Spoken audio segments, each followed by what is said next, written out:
Welcome to Going Digital, where we answer the question, are board games better off as video games? Episode 269 of the Tabletop Bellhop Gaming Podcast.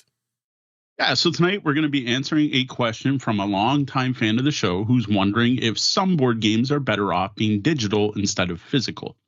Then we share the games we've been playing that weren't at cons and retreats. We've talked enough about those the last couple of weeks. This is going to be stuff where you're actually playing at home with the kids and locally with other local gamers. Then we're going to wrap up with two somewhat overdue detailed reviews. The first being the Artemis Odyssey, and the second, a card game called Cursed Empire: Heroes of Thargos. Now, for those of you who don't already recognize our voices, I'm your host, Sean, and here with me we have Deanna. Hey there to all my fellow cardboard connoisseurs. And Mo. I am Mo Tuzano, the Tabletop Bellhop, your cardboard concierge, working with you to make your game nights better. We want to record our podcasts live Wednesday nights at 8 p.m. Eastern at twitch.tv/tabletopbellhop, and we love it when people join us in our chat room, the lobby. This episode exists in part thanks to our awesome, amazing Patreon patrons, patreon.com/tabletopbellhop, and our sponsor, the publisher, Grand Gamers Guild. You can find detailed show notes for this episode over at tabletopbellhop.com/episode 269. That's 269. Links in our show notes are going to be affiliate links. They cost nothing for you to use, but help support us. Here at the Tabletop Bellhop, when we aren't recapping recent gaming events, we're here to answer your gaming and game night questions.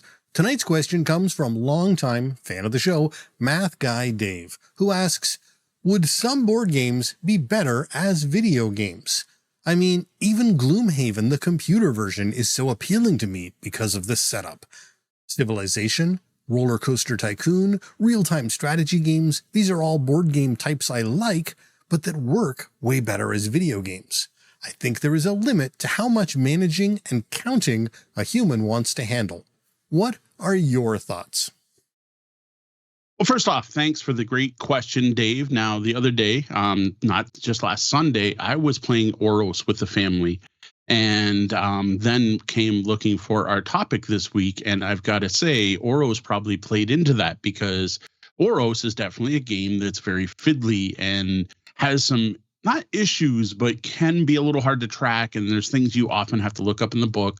And while playing, we kind of commented like, you know, this is one of those games where I almost wish it was a video game because it would handle all this, and I wouldn't have to look up those edge cases. So I was thinking that already. I went through our spreadsheet. I saw this question and I went, wow, this is perfect. Plus, Dave used to be a patron of ours, so it's good to get to their questions. So yes, I think in general, there are some, and I think this is something we've said many times about games. And if my memory serves, especially in the first 4 years of us recording, I think Sean used to say this quite often. Yep. You know, the thing with Oros that amused me is it always reminds me a bit of Populous, right? So Yes. We've come full circle. I'm like, they took Populous, they made it into a board game, and now really I think they could take that board game and make it into a digital implementation and it would be better. So that amuses me. You guys were looking up rules, and really it's all about when the land masses move together and how they Yes. slide and how things go up and how the lava flows. And you're constantly double checking or correcting each other as you're doing it. I wasn't playing, I was just listening to you. I know it was similar to when we played it, but when we played it, it was our first go, right? Now we're like 3 plays in and it's still a little rough. So at this point, I'm really feeling like there's just something about this game that it doesn't flow, at least not for me, right? And yeah, it feels like it needs a digital implementation. The other thing I want to call out before I'm going to hand over to Sean is in the question, he mentioned Roller Coaster Tycoon. Like, wasn't that a video game before it was a board game? Yes. And Civilization, again, a video game before it was. No, Civ was board first. Civ was a board game. Because I'm thinking of like Sid Meier's. Yes. Yeah, that was Sid a Meier's board game first. It was a board game first, Yes. really? Yes. Oh, okay. See, I know nothing. It's one of Charles's favorite games. He's invited you to play it multiple times. Yeah, that I knew, but I actually thought it was a video game first and then a board game. I knew both existed. All right. No, that one's like a full circle, because like there was Civilization, then they made the Civilization video games, and then they made Meier's Civilization the board game, and then there were more video games, and then they made That one just keeps going in a circle. We actually have an edition of Sid Meier's Civilization, the board game, downstairs that's on our pile of shame. We still haven't played, that I got, and I traded when I traded away my copy of Rising Sun. I got it with a bunch of other games, and I'm like, and then I know they've kind of went back and forth with that game, and like some things inspire one and they inspire the other, and so yeah, and that's not the only example. I think there's actually quite a few games out there that have gone tabletop to video game, back to tabletop, or the other way around. Mm-hmm. So I've been thinking a lot about this, and because early on in this podcast, there were a lot of games like, why isn't this a video game? Why isn't this a video game? Yes. And I think a lot of it comes down to one simple, sort of easily isolated concept for me. And that is the game about the mechanics of the game, the physical doing of things, or is it about the interactions with people? Now, those can be part of the mechanics, but if you're not interacting with people, if you're fiddling all on the board and dealing with stuff, and you don't need to check people's cards or, worry about the other people, then absolutely it should be a video game. Not even just an implementation of, no, just make it a video game, because so much of board games is the people and the interaction and the social aspect of the board game. And if you don't need that, then make it a video game. Now, what's funny about that to me is that you play social deduction games on Board Game Arena where you don't have that player in your face interaction. I've never actively chosen to do that. People invite me to games that I don't even usually know are social deduction games until I start playing the game. So that's okay. Another one would be other games that I consider not social deduction but highly social games like Hanabi. I'm like, I guess you can play Hanabi purely mechanically, but why would you? Well, you don't have a copy of Hanabi. I can't play Hanabi with you. I can play it online with a bunch of people I've never met in my life. Over there. We have Hanabi. We could easily play Hanabi. Oh. Well, then we should bring it out to Walkerville sometime. I'll teach somebody to play. But there you go. But no, I mean, again, Board Game Arena is a place where I play with people I have never met and probably will never met who on the other side of the country. Right. And so in that particular case, I think there are exceptions to be made, because that is enabling an experience that could not exist otherwise, compared to taking a board game and making a video game of it, like Gloomhaven, which is, I think, a perfect example, as opposed to the Board Game Arena type thing. And since you mentioned Gloom, I think it's actually two different things. Board Game Arena, playing with other humans, a digital implementation of the game, I think is a little bit different than a video game where you're playing versus an AI. Yes. So I don't know if Math Guy Daves would call that out as different or not. Because it's interesting, because like some video game versions of board games we did not enjoy more. Like you look at Terraforming Mars. Yep, Terraforming Mars to me is a very fiddly game. There's lots of cards to keep track of. There's little cubes. There's icons. There's all this stuff you have to be paying attention to play that game well. So you would think it would be absolutely fantastic digitally. And I admit some people do like the digital version, but I find in the digital version, it's too hard to find the information I need. Whereas physically, I can just look around the table, or I can ask another player, hey, how many fungi do you have? Hey, how many animal cubes do you have? Hey, do you have anything that eats cubes? Because I'm thinking about playing this card.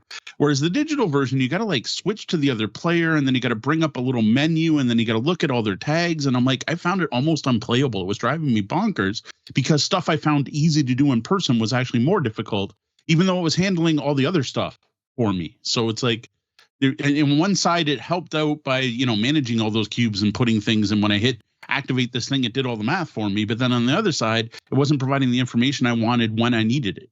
Mm-hmm. Whereas for me, the one that always sticks out in my mind is Castles of Burgundy, because tooltips and like to be able to mouse over and read what everything does. I find Castle of Burgundy so much better to play on Board Game Arena than in real life, because the iconography on that game is I don't know about the new shiny deluxe version. I haven't played that one, but and then when you play it online and you can mouse over, all the information is there. So again, the information is easier to read than it is in the other. Whereas in Terraforming Mars, I think the problem we've got is Terraforming Mars requires a lot of space. And so one of the reasons why it plays well at the table is because you can take up a big table, spread out your cards, and look across the table and see everyone else's stuff. Because of the amount of space it can take up, the screen real estate became an issue. So they looked to a way to manage your screen real estate. And in doing so, reduced the interactive screen looking sort of aspects. Whereas because they have had to fight with screen real estate, you can't just turn to your left and see whether or not they've got 3 cubes on a card. And that ruins Terraforming Mars. Which is why I find Carcassonne just impossible to play online. Like it to me, and it should be dead simple to turn that into a digital game. But there's to be able to see what's going on, I have to scroll in so close that I'm then just scrolling and scrolling and scrolling to get to the other side of the board to be able to place my tile. It's so my question on Carc is, are you speaking specifically about the board game arena version, or have you played the actual Asmodee Carcassonne app? Yeah, because I believe we played it, and I believe it was the board game arena version. I played it with you and Mo. Because I have had fantastic experiences on the actual Asmodee, like pay for Carcassonne app. Right. It is a beautiful user experience. I prefer it to playing in person or on VGA. That's one of those games where, again, it's mechanical and they did it right in the Asmodee app. Actually, going back, I think that used to be available on PlayStation or something. And it was on the Xbox, and it was really good. Quite clever. Yeah. And the AI was decent. Like you could play it against a computer. Yeah, absolutely. So another example of where I think this is definitely true, and Math Guy Dave brought it up in his thing, is like Gloomhaven, right? The computer version is so appealing because of the setup, but it's not just the setup. We used to live stream Gloomhaven. If you go on our YouTube channel and look at our most popular videos, there's all kinds there. And you can watch as we progress through various different technological tools while playing, eventually settling on the amazing Gloomhaven Helper app. Which, to be fair, I haven't touched Gloomhaven since before COVID, so maybe that app's garbage now. Maybe it's still supported. I don't know. But we used to use it, which is called Gloomhaven Helper. It was the big app. Was so useful to us that we used it while we were live streaming. And there are parts of Gloomhaven we never will touch again because the app handled all of that. And that had nothing to do with setup. That wasn't setting up anything. It had to do with managing cards. It was the cards and the health and the status effects for the creatures, the AI. The monsters in the game, because every monster had its own deck. I think one thing, and it's really hard to avoid the conclusion that a lot of solo games, when you're playing with Atoma, that, I mean, again, that's a computer. It's a computer that has been reduced to a deck of cards. The computer was the better solution, but because you don't have a computer, they figured out a way to do it with a deck of cards. In most cases, if you're playing against some sort of AI that has been codified into cards or dice or whatever Atoma solution has been evolved, the computer is going to do that better, unfortunately. So I think a lot of solo games, to me, one of the reasons why I have a hard time, and I think this might be count for Mo as well, one of the reasons why that solo game isn't really fun is because you're doing so much work on your own on your off turn in order to get to your turn again. It's just there's all that mechanical stuff going on that gets in the way. So I think where it shines is when a game is basically multiplayer solitaire. Any game that, like you said, where there's not a lot of player interactions and you're doing your thing and you're doing your thing, that's going to play well online. But I do think the majority of board games, I'd rather be sitting at a table with a human. Yeah. I think now I would also add games that are extremely fiddly.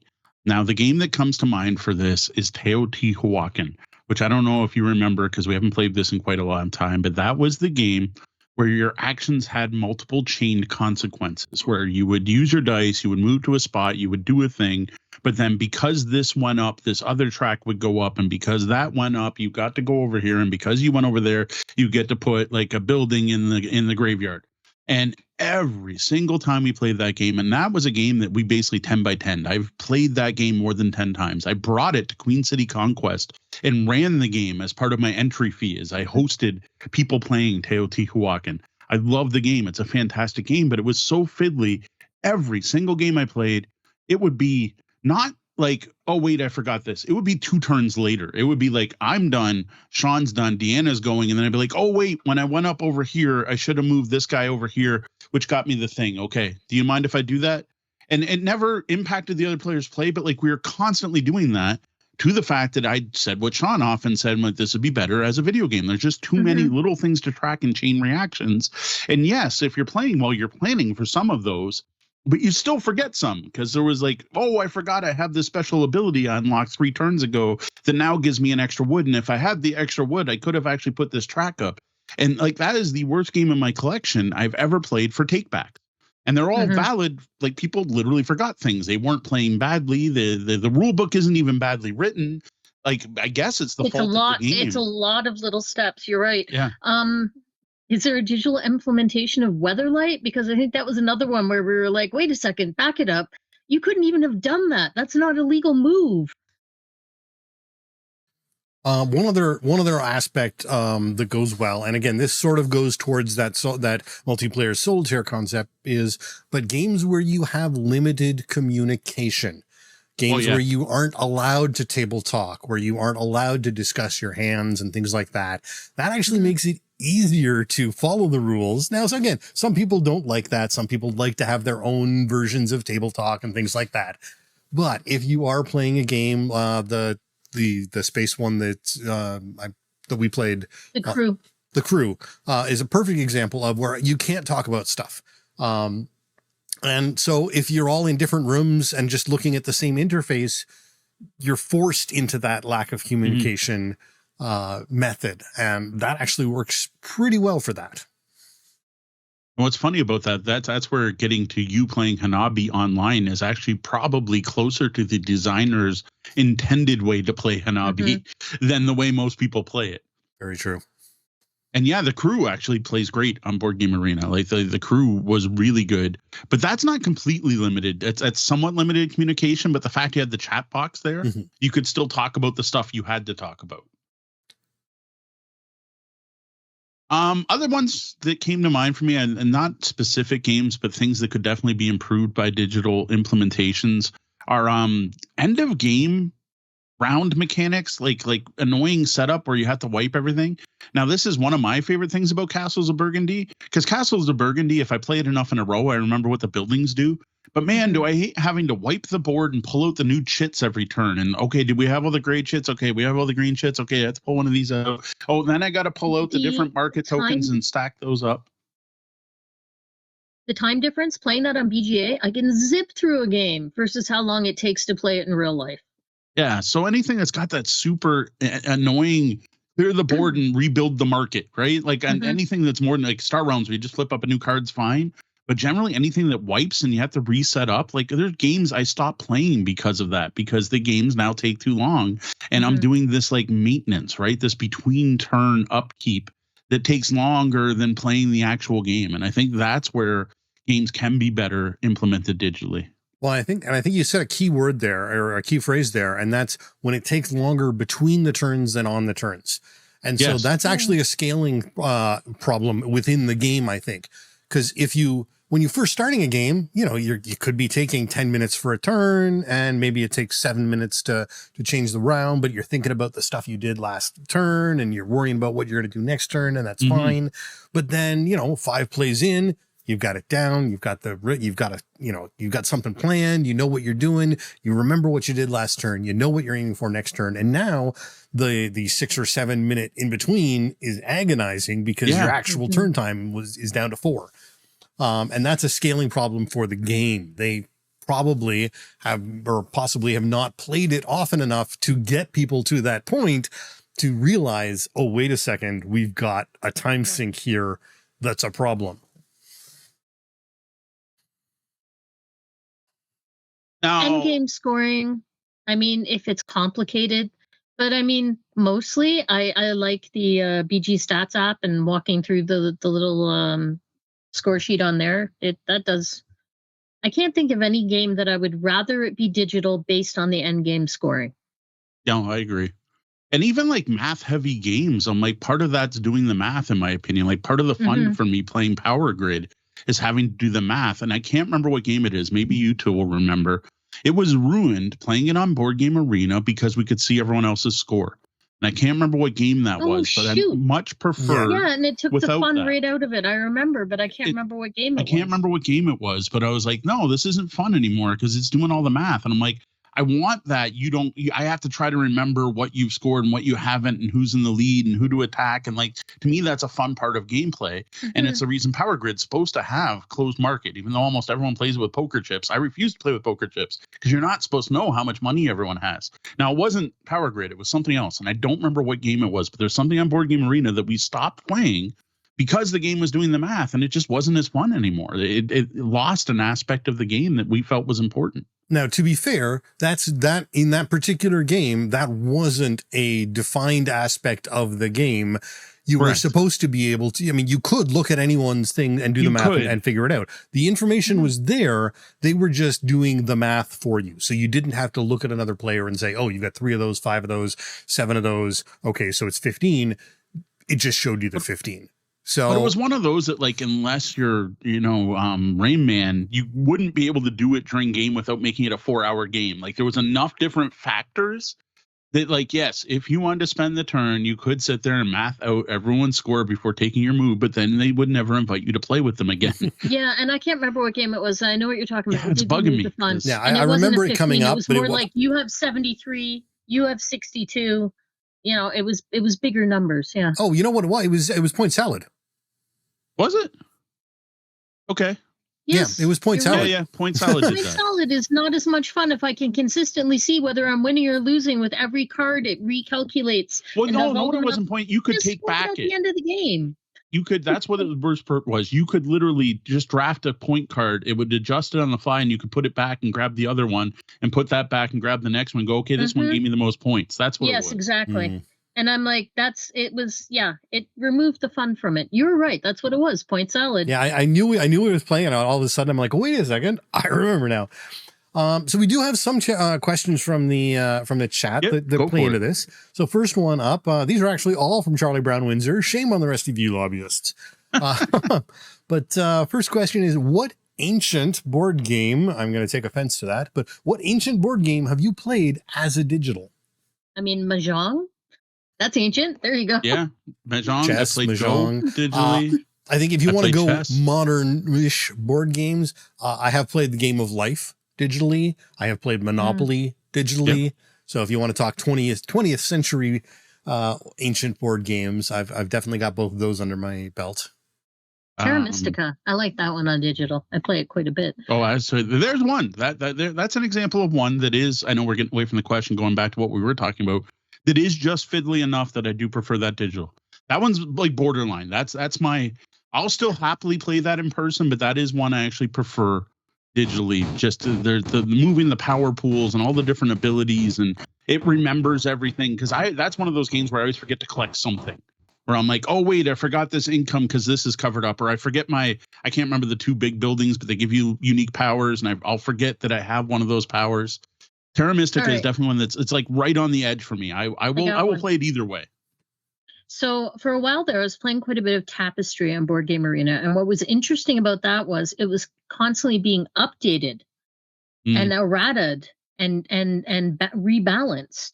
And eventually they came out with a second printing of the game and cards that you could add into your existing board game. But as you were playing it on Board Game Arena, the game was evolving and changing. So I'm not sure if that's a plus or a minus, but it's certainly something different about digital games is that they can be patched. Yes. Well, and to go to that, the Terraforming Mars Steam app regularly gets bug fixes, and I don't mean it gets bug fixes, and that's concerning because that when I see, oh look, in the past 2 years they've had 12 bug fixes. Well, does that mean all those games I played 2 years ago could have been, broken? Maybe the AI just got better. No, I've looked at some of the patch lists. They've got card interaction problems, and they are bug fixing problems in the rules of the game because again, it's a tricky game, but it's not a mathematically tricky game. It's that weird interactions and things that aren't as, I guess, as easily easily ruled out games. All right. So when Charlie Brown Windsor asked about old games, one of that popped in my head was Black Box, which is a game from 1977. We semi-recently discovered my dad's copy, and Dan and I were playing quite a bit for a while there until I found an online implementation. And then I could just play infinitely with random AI setups, or not AI, randomly generated setups. And that's a super classic game that the physical version is fiddly. And it's very easy for a player to make a mistake and provide the wrong information, which ruins the game. All right, so we got another question from Charlie Brown. Which game have each of you played as digital that really should not have been elevated? I think we sort of covered this. We may even all have the same answer here. I'm not sure. Point salad. Well, point salad we just mentioned. Though point salad's I'm fine. not Just sure remove that one elevated thing. is a term I would use for most digital implementations. Well, I mean, Terraforming Mars stands out for me. But yeah. Because even though I'm not the huge Terraforming Mars fan you guys are, I do like the game, except I didn't really like playing it digitally, which is strange because normally I do. I don't know. There was something about that digital. It was just soulless. It became boring. It was a slog. And I love Terraforming Mars. Yeah, it was weird. One for me is Dominion. And that's only because I've learned that I am absolutely flipping terrible at the game, because the easiest AI destroys me every game I play and I have no fun. And I didn't realize I'm just horrible at Dominion. So I don't know if the app programmers are like extremely apt at programming and the easy difficulty is way too difficult, or I'm just terrible. But man, I played that recently on our flight to St. Louis because we had no Wi-Fi, and you don't need a Wi-Fi connection to play the app. And I was playing the Dominion app, and I'm just like, I'm like losing 13 to 58, and I'm like, what's going on? This is supposed to be easy AI. So yeah, the Dominion app, but that's only because I lose all the time, not because it's a bad implementation. Actually, it's a really good implementation, and it's one of those ones that fixes the setup problem. Because one of the problems with Dominion is deciding what decks to use, and then finding those decks and sorting those decks and putting them out on the table. Even more so, there was putting it away, where you then have to sort everyone's deck out to the other decks to put them into the proper slots in the box. All right. Next up, do you remember the first time and place you played your first video game? Yes, at my Aunt Lucille and uncle's house with my two cousins, Matt and Jason, on a Bally Astrocade. I got to play Gunfight, which my parents' predates the basement. Atari. I would have been like 5. You know, the paddles? Yeah. Mm-hmm. Yeah, no, I'm pretty sure my first would have been on the Commodore 64. I'm gonna say it's a little arguable whether it's a video game, but Lemonade Stand on a audio cassette would have been the first for me. Now, what was the first board game that I played digitally? Is that's I have no idea. We had downloaded a bunch of them on Xbox way back in the day. I mean, when you get outside of the whole chess, classic games, whatever. Yeah, I was going to say one of my favorite games of all time is still Battle Chess. Does that count? I loved that game. So yeah, the next question is in fact, what was the first board game to be elevated? And I think it kind of has to either be chess or checkers. Well, yeah, it has to be. I assume chess, checkers, Go. Plus, I played a million versions of card games. Solitaire, like, come on. That's true. Every computer you've ever bought has Solitaire on it. I played tons of versions of Boggle. The official Boggle on the original Nintendo Game Boy in gray was fantastic. So, I mean, they had strip poker back on the Commodore 64. There you go. All right. And then Roll for Crit Live jumps in. Now, a lot of this is talking about digital versions or one on simulators like Board Game Arena. What about when a game releases its own copy with music and art? Do you feel certain games need to be their own thing versus just thrown onto a tabletop simulator of some form or other? Well, like, for example, you were talking about the Asmodee Carcassonne being a much better version. I'm drawing a blank. I know there's some other slick ones that are out there that are full-on. So I was a little confused by what about a game releases its own copy with music and art? Does that mean a digital version of an existing board game. Standalone stuff. So like the Terraforming Mars game on Steam versus playing Terraforming Mars on Board Game Arena or on Tabletop Simulator. Oh, okay. So yeah. Oh, there's tons of good ones. My favorite. Here's another example. Going back to our early topic about games that are fiddly that actually work better as a digital implementation is Small World on a tablet specifically, not on a phone, on something big enough, because it just feels like playing the board game because you just use your finger to drag your units and drop them off like you would in real life. It very accurately recreates the game while doing all the math. So you don't, forget to add that one mountain or forget to use your flying ability or forget to put coins. That's one of the big ones. We're talking about upkeep phases and things you forget. How many games have the put a coin on everything left in the market? How often have you forgot those?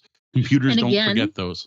It's startling how quick you can tear through a game of Small World in digital versus real life. You're like playing the AI and you're like, boom, done, next. Boom, done. I just played 4 games in a row before you set up Small World. Excellent. Let's go. Yeah. And technically the version now out is Small World 2, even though there was no board game number 2, but it had something to do with some kind of licensing and probably Disney. So it's now called Small World 2. The digital app, it is fantastic.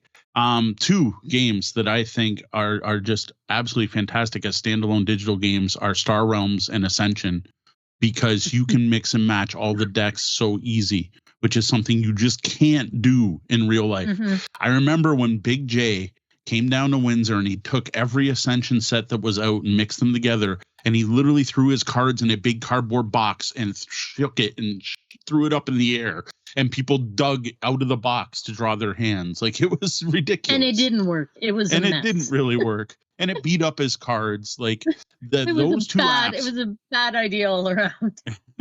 I couldn't believe he was doing it. I'm like watching him sit there, shake this box full of cards. Talk about someone who only loved games as games and fun and put no value on their monetary, like, my game gets beat up. Who cares? It's supposed to be fun, right? More board gamers could use that attitude. Let's put them all together and see what happens. No. But yeah, Star Realms and Ascension are 2 of my favorite apps. We still play the Star Realms app.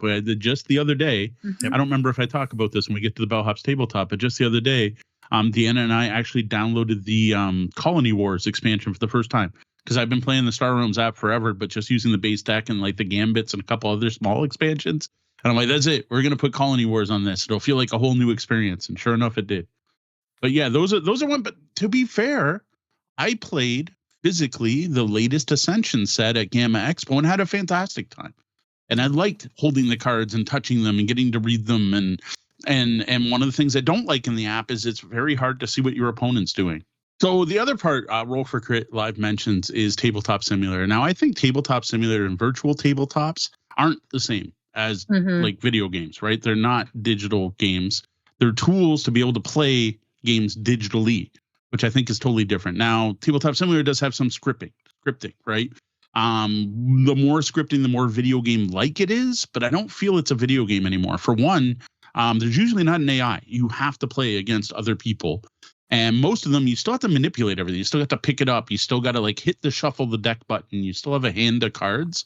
And I think they're a great alternative to playing games. But like another thing that the video game versions have done to me is teach me that I've been playing a game wrong. Oh, that's true. I played wrong for 20 years at least. And then I got the app and something happened and I was like, wait a minute. And I was doing the flood phase wrong. That's all I remember now. This was years ago. I discovered this like 10, 15 years ago, and I had already been playing it for a long time. You're not going to, you could get that on Tabletop Simulator, virtual tabletops, right? Because the game may not allow you to do the wrong thing. So it kind of error checks, but it's not the same as a video game to me. Well, to me, don't there's do 3 the math. levels. It's not going to add up. There's 3 Sorry, levels Sean, to go me. ahead. There's the Tabletop Simulator, which is very much trying to reproduce the at the table situation with all that physical manipulation. There's the board game arena, which is far more mechanized and far more digital, but it's still trying to be a tabletop experience. It's just taking away the fiddliness of Tabletop Simulator and giving you the power of computation. And then there is the full-on app version where they can throw in all kinds of quality of life features and music and this and that and the other thing. like the Carcassonne one. They can do a bunch of little like highlighting areas and outlining things and flashing things for you to make your life easier and make the game fun or more fun or easier for some people and stuff like that. So there's really those 3 different levels that all have a place, but sort of all need to be taken in their own. I only like the medium-sized chair. I don't want to play the full-on video game version. I don't like Tabletop Simulator. But Board Game Arena is a good compromise for when you can't find people in real life to play with. Yep. Although, to be fair, with your eyesight, we probably could have kept playing Aventuria because on Tabletop Simulator, because you could have zoomed in to make your cards like screen sized. Yeah, except it's not on there. It's just the first scenarios that come in the basic box, which we played all of. Yeah. Well, there's probably more out there. We didn't look for it. There are accessibility. But there are accessibility issues. That's actually worth bringing up. Like as a separate thing to note, video games can make, or video, digital, whatever we want to call it, can make games more accessible. Most definitely. With screen readers, we've been able to play board games with Red Meeple Ryan online that we never could have played with in person. So that is a very good point and very important aspect of digital versions of board games. And in that aspect, I almost want every game to have a digital implementation just to make them more accessible. Accessibility, yeah. Well, and I mean, Castle of Burgundy, we already talked about. The reason D loves the digital implementation is because it has that quality of life feature of tooltips that makes the game so different. Like Mo said, at one point, I haven't played it in a while now, but at one point, I had certainly played it enough. I was starting to know what the heck the tiles all did. But I still like just being able to mouse over it, see it, whatever, and the turn flows are so much quicker with the wipes. Plus, just like colorblind too. And most of the video digital implementations, like I'm pretty sure BGA has a high contrast mode. I know the Xbox Carc, which is the official Carcassonne, has accessibility tools you can change for things like that. Like again, high contrast or changing colors and things like that. So that's a really good reason most games should at some point have some form of digital version. But all that said, overall, I would rather play in person at the same table with other people in, I think, every case. Like even like I said, Terra Mystica is the one that's the closest to, okay, that's a bit too fiddly. And then Gloomhaven. Gloomhaven, those added tools were awesome. But I have no interest in playing the video game. We got a review copy of the Gloomhaven video game. Sean recorded a live stream of him playing it, me being the person who knew the tabletop game to walk him through some of it. And none of that interests me. Like there's a new Frosthaven one out that looks amazing. And I have no interest in playing it whatsoever. I might want the big box Frosthaven to sit down and play. And maybe I'll find the Frosthaven helper to maybe help out with a few of the annoying things. But I want to sit at a table and play games with people. And then I'm with Deanna. If I am going to play digital, I either want one of two things. I either want to play with other people or I want a full-on video game experience. Like it's just me. I'm sitting down in front of my Xbox to play a game and I want to play a game. But I've yet to find a board game or re-implementation of a board game that caught my attention enough to keep me involved over something like Spider-Man 2 or Star Wars Outlaws or a real video game that I enjoy playing. I guess probably the closest would be the deck building card games, Slay the Spire. What's the one we reviewed? And I'm drawing a complete blank from Richard Garfield. Rogue Book. And I love roguelikes, right? Like Hades is the last game that sucked me in. But that doesn't have any board game elements. So but like for normal tabletop games, let me sit across from you and stare you in the eyes as I beat you in the game. Or I don't know what it is. I want the social aspect. To me, board gaming is a social hobby. I want that aspect. And if I'm not going to get the social, then like give me a good, well scripted, awesome graphics, awesome sounding immersive video game because I'm going to do that on my own. I'm not going to sit down and play the immersive video game. I might have some apps on my phone, and if it's a time killer thing, I might play it. Like for a while there, like I had Ticket to Ride, which I don't even like in real life because the AI was okay. I've played a lot of Small World, but I think right now I don't even have any board game apps on my phone. So I'll go through phases where I'll download a couple of them. I'll play them till I'm thoroughly sick of them, and then I will delete them and find something else. I would rather play in person, always, always, always. And BGA, sometimes. Yeah, I think that for me, one of the big things about BGA that has, and the reason I still have games going on BGA to this very day from when we started talking about it years ago now, is because I can play with people I've never met. I never probably will met people who live in Oregon and you know, and Washington State that I will probably never meet, but are cool people and keep inviting me into all these games they want to try on Board Game Arena. And so I have actually played a large number of games I have never played physically on Board Game Arena because people invite me in and I just play. I never really turn down an invite to anything, even though there are times when I probably should. So that's great. But there's also, for me, there is a sort of lonely fun. I'm not into the big, massive, Spider-Man type video games. So last couple of nights when I've sat down to the computer at the end of a day and I just want to decompress, I boot up Stellaris. Now, Stellaris is a video game that's been turned into a board game. And I don't know how the board game is going to be, or is turning into a board game. But that sort of game. The other one that has been in my wish list now for ages is Second Dawn for the Galaxy, which we love as a board game. But it's one of those games where if I'm sitting around for some lonely fun, that may be a really awesome digital version as well. I haven't. I didn't even know they were doing a digital version of that. They've got their own, like, it's like $13. It's not even expensive. I just haven't. I just haven't pulled the trigger yet. And so there's definitely an aspect of that I play. Balatro. I play a lot of sort of smaller games, single player against AI type stuff that I enjoy because I don't sit down for hours and hours and hours and get lost into video games. But yeah, I do like playing board games in person as well. I just think there are some I would probably rather play as digital than in person. And in that case, I just probably wouldn't play it in person. So I think to answer the question, well, the premise we put in the title of the episode, which I admit was a little bit of clickbait there, was should all board games be better as digital? And no, obviously not. But I think there are some games out there that definitely work better as a digital implementation. But I also think there's a lot of games that work better in person.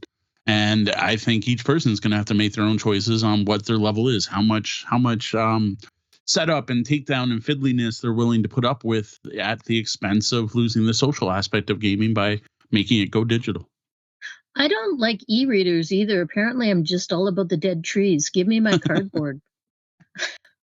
And with that, we could get into RPGs too. I'm going to mention RPGs for a minute just to go back to Sean and I when we reviewed Indominant.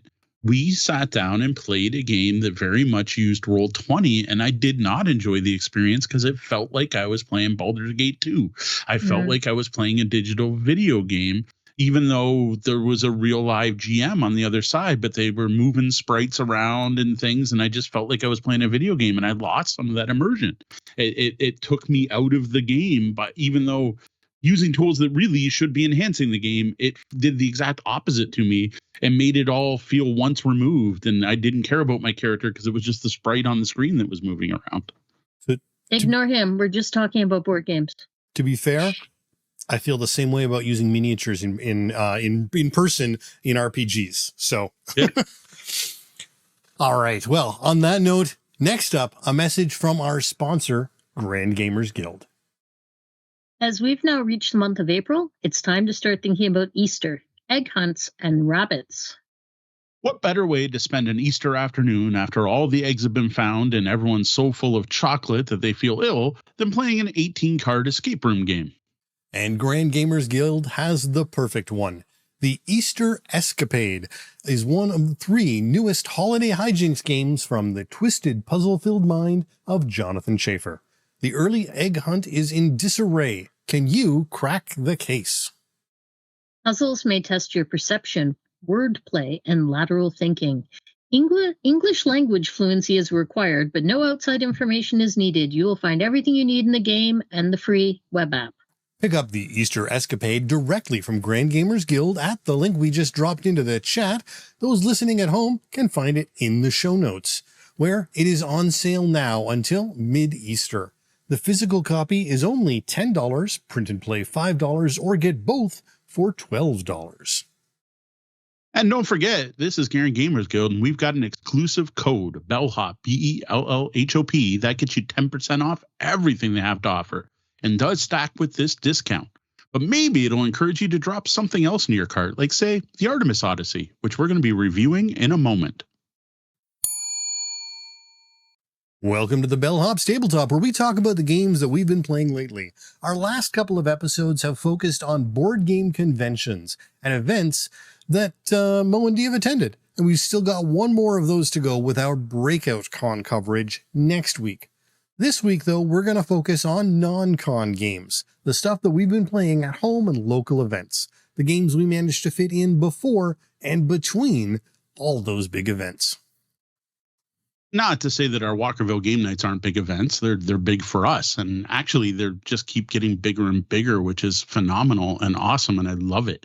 Attendance has been up month over month. We're still seeing new people out every month. We've now got, I would say, a core group of almost 50 regulars that sometimes mix it up a little bit that we like to see every month. And they tend to bring their own games and play repeat games that they play every time. But we still get a ton of new people. Like, the amount of gamers here in Windsor is staggering to me.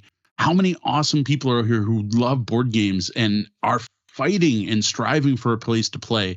And it's so awesome that we'd be able to provide that for them. Like, we get so many compliments at the end of the events and so many of I didn't know this was a thing. This is so awesome. You should do these more often. Do you work with any other venues? Which we're trying. Hey, local Windsor businesses, if you want a board game night, Mo at tabletopbellhop.com. Yeah, I had to miss the last one because I was sick, so I don't have much to say about the specific games that were played. But yeah, these events are fantastic. The people we've met through them are awesome. The fact that we continue to unearth new gamers that we haven't already somehow met at this point in Windsor is phenomenal. All of that. Yeah, no, I think we've really kind of got a great role going on here, especially because we've got these board game menus. The people in our Discord, especially, and people who follow on some of the socials, have seen. These have been a huge hit. Is one of the difficulties with a board game night when we are providing the majority, not all, but the majority of the board games, is just trying to help people find them. So I'm not a board game teacher. Mo and Mo's daughter and Dee are out there teaching the games to people, because when we only have 4 hours to play an event, teaching a game and learning a game from the rule book can eat into a lot of that game. And so what I do is I try to find that way to pick out who's playing what and who wants to play what.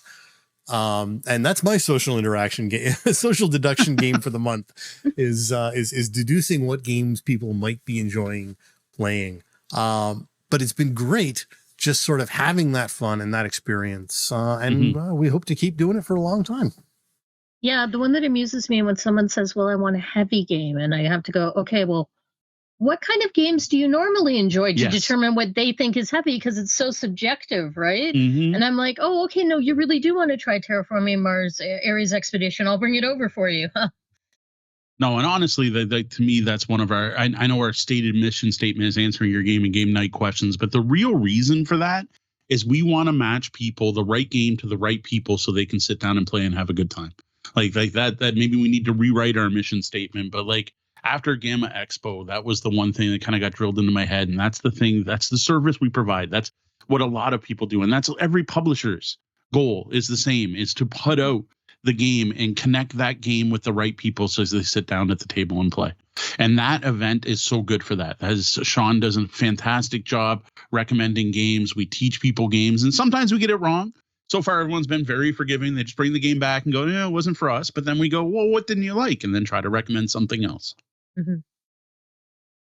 Now, some of the memorable events at our Walkerville events, because we've had a couple since we last talked about it, was teaching some friends Gnome Hollow, and then coming out the next week to say, can we play that Gnome game again? Taught a group of young women the Deadlies, but then gave them their first ever RPG experience with Adventure Party, the role-playing party game, which reinforced my idea this would be a great first RPG experience, because it was for them. Some awesome games of Hamster Roll. Class was a big hit. Our last event that we had out, and there's been more. There's been lots of great moments over our last couple events. We're not going to do a play-by-play because we just don't have the time. if you are local to the Windsor, Ontario area, you really need to try to get out to one of these. The next one's going to be on April 17th. And to be honest, we are getting quite a few non-locals out who have come back. There is one particular Russian family who is now a regular of our events who comes over the border every month to play. So you don't just have to be from Windsor, Detroit area. And if you're nowhere near the Windsor, Detroit area, follow online, check out our board game menus, and you would have your own local party using the same games that the folks in our area do. There you go. Play along. That'd be awesome. Like, take the menu and let us know what games you played off the menu. That would be actually a really cool group experience. Maybe something to do with our patrons. Ooh. I'm going to have to think about that one. There's an idea. All right, moving on. Every year for my birthday, we play games and eat Windsor-style pizza. You wouldn't have guessed that at all, right? Oh, and there's craft beer, too. Sorry, I almost missed that. The games played this year includes The Mind, which blew me away because I totally, somehow, completely forgot it's a 4-player game. Like, to me, this should be like an 8-player game. Like, we keep recommending this as a party game for parties and stuff, and that's wrong because really it's only designed to be 4 players. And I got to say, it plays better at 4 players or less. Like, 2 is really tight, 3 is really good, and 4 is good. But once you get up to 5, it gets a little too difficult. Hey, that's because The Mind is not a game; it is an experience. I maintain that opinion. That's why it's not a party game. Check out our episode on what makes a real game for that discussion in more length. We did play 4 players. We had fun. I still like The Mind. Call it what you will. It's an enjoyable experience either way. Flip 7 was huge. Now I don't feel so bad talking about Flip 7 because you can now get it again. It's now back in print at a lower price point in a smaller box. Listen to our Gamma Expo recap to find out why they're doing that, but there's a good reason for it. But you can now get it. The best place I can recommend getting it right now is at the op themselves. That's USAopoly. Go to their website, use Bellhop to save 10%, but you can only do it once. So maybe pick up some other stuff from the op, like, Gnome Hollow is really good. Or can you pre-order Tea Party yet? I don't think you can. I don't think that one exists yet. But anyway, huge popular game. Like this game. Witches. We made fun of this game when it came out because it said something like the best card game ever on the box. And it's kind of starting to prove that point with its ridiculously huge universal appeal. And like they printed a lot of copies and it sold out, and they printed a lot of the new box and it's looking like it might need another printing already. This one's huge. It is taking the world by storm. It's like the new Uno. It's going to be a game that I think people's kids are going to grow up playing now. It's been popular. It was a huge hit at our birthday party, and it's been great at Walkerville. I know you said Skull King was a big hit. Yeah, that was our first. I trying to dodge all the party games. Like, it was your birthday party, and I was like, oh God, all you guys are playing is party games. Meh. So I don't know. Skull King is not a party game. It's a large player count flipping euchre game. It's a trick taking game. Yeah, but it's a bidding trick taking game, and therein lies the problem. Yeah, I don't know. I don't mind Skull King, but I was in and out of the room just checking in, going, "Are you playing any real games yet?" Nope. I'm sorry, Grandpa Beck. I'm sorry, Grandpa Beck. All the trick taking fans that don't mind bidding really like Skull King. All 8 of us had a great time. I was busy ordering pizza at that point, I think. I don't know. I missed out on it. Anyway, Skull King's great. The one thing I didn't realize is we played with 10 players. First time playing with 10 players, and probably should have done that before our review because I found out you can't actually play rules as written with 10 players. There just aren't enough cards in the deck. Even if you add in all the expansions, like we had the coins and the krakens and the whales this time. Now, it is mentioned in the rules, so it is in there, and I had never played this way, so I missed it. And it ends up the last 3 rounds, you just do 8 cards for the last 3 rounds. So you can't do the normal 1, 2, 3, 4, 5, 6, 7, 8, 9, 10. You do 1, 2, 3, 4, 5, 6, 7, 8, 8, 8. Everyone had fun. People were again, this was a game that, like Flip 7, everyone was like, where do I get this? We probably would have sold 5 copies of Flip 7 that night if you could have bought it anywhere online that night. So that was a big deal. Even more popular and not a real game, according to Deanna, though, was Pando Royale. We had 10 players, and man, did it work well with 10, except I almost wanted a computer for one thing. just to figure out the initiative order. Tell me who's playing next. That was a little fiddly to figure out. We're like, okay, does anyone have a 15? Okay, you have 15. Anyone have higher than 15? Figuring out the player order was a little bit annoying and where the pity dice go. But other than that, it was a lot of fun. I honestly had enough after one and kind of wanted to play something heavier myself. But the group, like all 9 other players, like, can we play again? And I'm like, this was a great game because we had players ranging from like 14 to 60 playing this game, and everyone loved it. I gotta say, I really like Panda Royale. I was one of the people who suggested we play it again. And to be fair, it started off rocky. We did pick up and figure out how to make that initiative and things go smoother. You just have to have someone taking command, really, is sort of what it is. Yeah. And you have to have someone who is, as soon as everyone is ready, start, as soon as all the dice are down, okay, quick, let's do the initiative. Who's got this? Look around the table, try and find the highest dice visually if you can. And it can go smoother. So it's doable, but initially, until someone takes over that role and until everyone sort of figures out, it can be a little tricky. Yeah, the pity die was the slowest one. And when we basically started doing a color thing, like, anyone have less than 40? Okay, anyone have less than 30? Anyone less than 20? Okay. Or no, the other way. We go the other way. Sorry, anyone less than 20. And like 2 people put up their hands, like, oh, there you go, easy. You get the pity dice. Anyone less than 30, 1 person put up, you're done, right? We started doing that, and that actually did help a lot. One amusing story about that game was Charles, a local gamer. He's like the local heavy gamer, right? He's really math savvy and good at Euro games. Is playing the silly dice game, and of course he decides to min-max the game. He's going to specialize in yellow dice, which are the initiative dice, which means he'll get the first pick of every other die for the rest of the game. And he manages to get 3 yellow dice in the first 3 rounds of the game, right? You would not believe how badly you can roll on 1d6 and 2d8. Twice in the game, Charles rolled 3, 1 on all 3 dice. A third time he rolled a 4. And it was so funny to watch him get frustrated by this.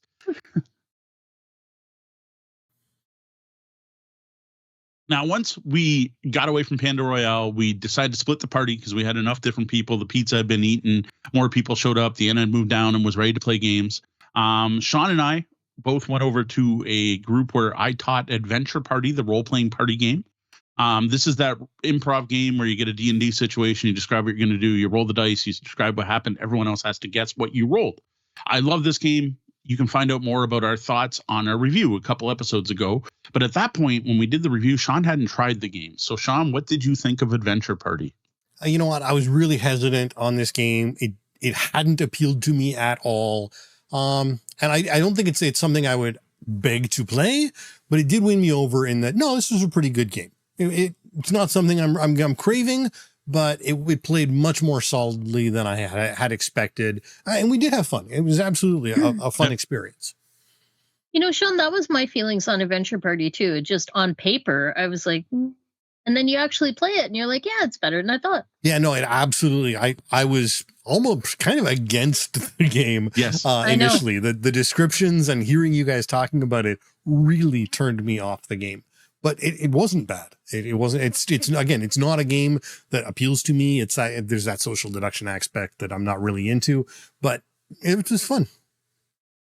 Yeah. So what y'all don't know is that we are unmoored from time right now. We were talking about a pizza party that happened like 2.5 months ago. Yep. And I played a game with Roger, and I don't remember what that game was. I know it was a real game. I'd never played it before. Roger taught it to me. Mo has in the notes here a co-op about finding temples. It was not a co-op. It might have been semi-cooperative, but it was definitely not a co-op. It sounded co-op. Because you were like comparing notes and gathering notes. Yeah, we're all building the coordinates to this map together, but it was competitive. I have no clue. I have no idea what I played that night. Apparently, it wasn't that memorable. I was going to say, that's a scathing review right there. Yeah, if you can't even remember the name of the game. And it was shortly after this event that I decided to start logging all my BGA plays. So, BG stat plays, I mean, yes. Yes. So, Roger, I remember Roger was in the chat room earlier, but we started a little late, so we might have lost them. If you remember what game that was. So we wrapped up the end of the night. Most people had got home. We had a table of 6 and we played a true classic. So one of the things we're going to highlight tonight are some classic games that we got back to the table, which I love doing now and then. Often we can't get away with it, but you know what? My birthday's a chance. We played Tales of the Arabian Nights. I brought this out to show off specifically to some local gamers who have talked about wanting to try it. Unfortunately, Sean had to leave because I think Sean would have dug this one. This game's a disaster. Like, it's a hot mess as a game. It's almost up there with the Mind as an experience, but it's a very cool, fun thing you can do with your friends. It's a super random, odd game that right from the beginning, you have to decide how you want to earn your 2 points, your 2 types of points, how many points you want to earn in 2 categories, and you don't even know what they mean yet. It's just so odd. And you're rolling dice. No, you don't roll the move. You move based on your income, and you move to a spot on the board, and then you draw a random card, and the random card will tell you what you meet. And then you choose how you react to what you meet. And then someone on your left looks up a table, and then someone on your right looks up a book and reads a passage, and then you get a description, and you check and see if you have appropriate skills, and then something interesting happens to your character. It's like just all over the place, super random. I know it sounds like a role-playing game there, but you do not have the agency you would in a role-playing game. It's all more you're the only thing you're picking is your reaction. So like, you found a seductive genie and you can like cry, run, taunt, wed, like I don't even know. You'll get like 10 or 12 choices. I'm amused because our chat room said Roll for Crit Live says, when in doubt in Arabian Nights, always choose drink. Which amuses me. Were you playing the Z-Man or the West End games? No, we were playing the original. Well, not the original. The West End is super old. We were playing the Z-Man. Now there is a new edition of this out, which actually fixes some of the problematic content. I'm not going to get into the problematic content in this game. It is a product of its time, and it is very much based on the Arabian Nights books and Tales of Shahrazad. Source material. And it has the biases that the original source material has as well, I think, is all I'm going to say at this point. So the 2009 version, not the 1985 version. Yes. Correct. I have wanted to play this for a long time. You've played it a couple times with various people, and I had never gotten to it. It was neat, but it was. I mean, it was pretty much what I expected. Actually, no, I think I expected a bit more of the which way, more like a more control over what you're doing, right, and a bit less random chance. I hated that lack of agency. Like, bad things happen to you, that's fair. But the bad things that were happening to me in that game involved letting other people determine what I was going to do on my turn. Yeah. And if that only happened once or even twice, okay, that's unique, whatever. But it happened a lot. I had people could determine where I went. I had people could determine what choices I made. And that happened for a large chunk of the game, that completely removing player agency. And like, at that point, how is that fun? So you should reach out to Play to Z Games, because you can get the Changes Only update pack, which brings your 2009 version up to the 2025 version with just some cards and such. My goal actually is we actually get along very well with Play to Z. We have a good relationship with them. Check out our reviews of things like King's Coalition to find out about some of their up and coming games. I'm hoping to get a full version, because why not? Well, I mean, if you're going to get a full version, we should probably get Tales of the Arthurian Knights, which is probably more along all of our alleys anyway. Yeah, I don't know. I kind of want both, to be honest. I think they'll be very different. But yeah, it is a fantastic experience. It's one of those games I think everyone should try once. I would recommend the new version, just because there's some cringe-worthy moments in the original game that's kind of hard to stomach in 2025. But other than that, again, Roll for Crit Live is shouting out they love the game, but they house rule it a lot, because it's interesting. It's a hot mess. But it was a very cool experience. I'm glad I got to do it. And I know some other people that got to try it that night for the first time were also like, wow, that was interesting. Yeah, your mom loved it. Your mom thought it was one of the best games she's ever played. All right. Birthday's done. One of the games that got played a lot since the last time we were here, and like, this isn't chronological order, it's just been played a lot, is Harmonies from Asmodee. This is an abstract habitat building game. Technically, it's from Libelud, which I'm probably pronouncing wrong, which is a division of Asmodee. And we do have to thank Asmodee for sending us a copy. This game is already the number 3 abstract game on Board Game Geek and has broken the top 100. And to me, is just going to keep flying upwards on the top 100. Like when we first started this podcast, people made fun of us for talking about Azul a lot. Well, this is the new Azul for us. It's the game we're playing, 2-player, 4-player. We bring it with us everywhere. We are playing the heck out of this game. Yeah, I'm in love with this game. All of the buzz around this is justified. The end. Yeah. So yeah, this and one, for an overview, this one did get Spiel des Jahres recommended and was the winner of the Swiss Gamers Award. So yeah, I'm surprised it's not more, to be honest. For those who don't know the game, picture a market like Azul, but instead of squares and tiles, you're doing round wooden terrain markers. Each turn, you're going to take a full set, plop them onto your board, representing growing habitat. There's rivers, mountains, timber, foliage, fields, and buildings. Special rules for someone like rivers you can't build on, mountains stack on top of mountains, foliage can go on top of timber, and so on. You're going to also build buildings that are exactly too tall. All of these score points at the end of the game based on how many you've built. For example, group of 2 or more fields is 5 points, but if it's bigger than that, it's still only 5 points. Your trees are going to score by how tall they are and so on. Now, along with this scoring you're getting for what you're putting on your board, there's this deck of animal cards, each which shows a pattern that you're trying to recreate on your individual player board. Now, you can draft the animal cards once per turn, and then anytime you have the pattern on your habitat, you move a scoring cube off the card into your habitat. The problem is, once there's an animal cube placed there, you can't modify that terrain ever again, nor can you put 2 animals on the same spot, so it's kind of used up. Now, that's super high level, but it's got that pattern-making, puzzly kind of feel of Azul with a really cool theme, awesome artwork. I just really love this game. I love the table presence. I adore how at the end of the game, you get this like 3D topographical map that's your board, especially with the rivers running through. You put a bunch of mountains and trees with the river running through, and it just looks so cool. It scales really well. It plays nice at 2. It plays nice at 4. It's quick and almost light in that it's so easy to teach and easy to pick up and and approachable, like Azul, right? Azul is not a difficult teach in my mind. Mm-hmm. But it's satiating. I feel like I played a strategy game in that quick little.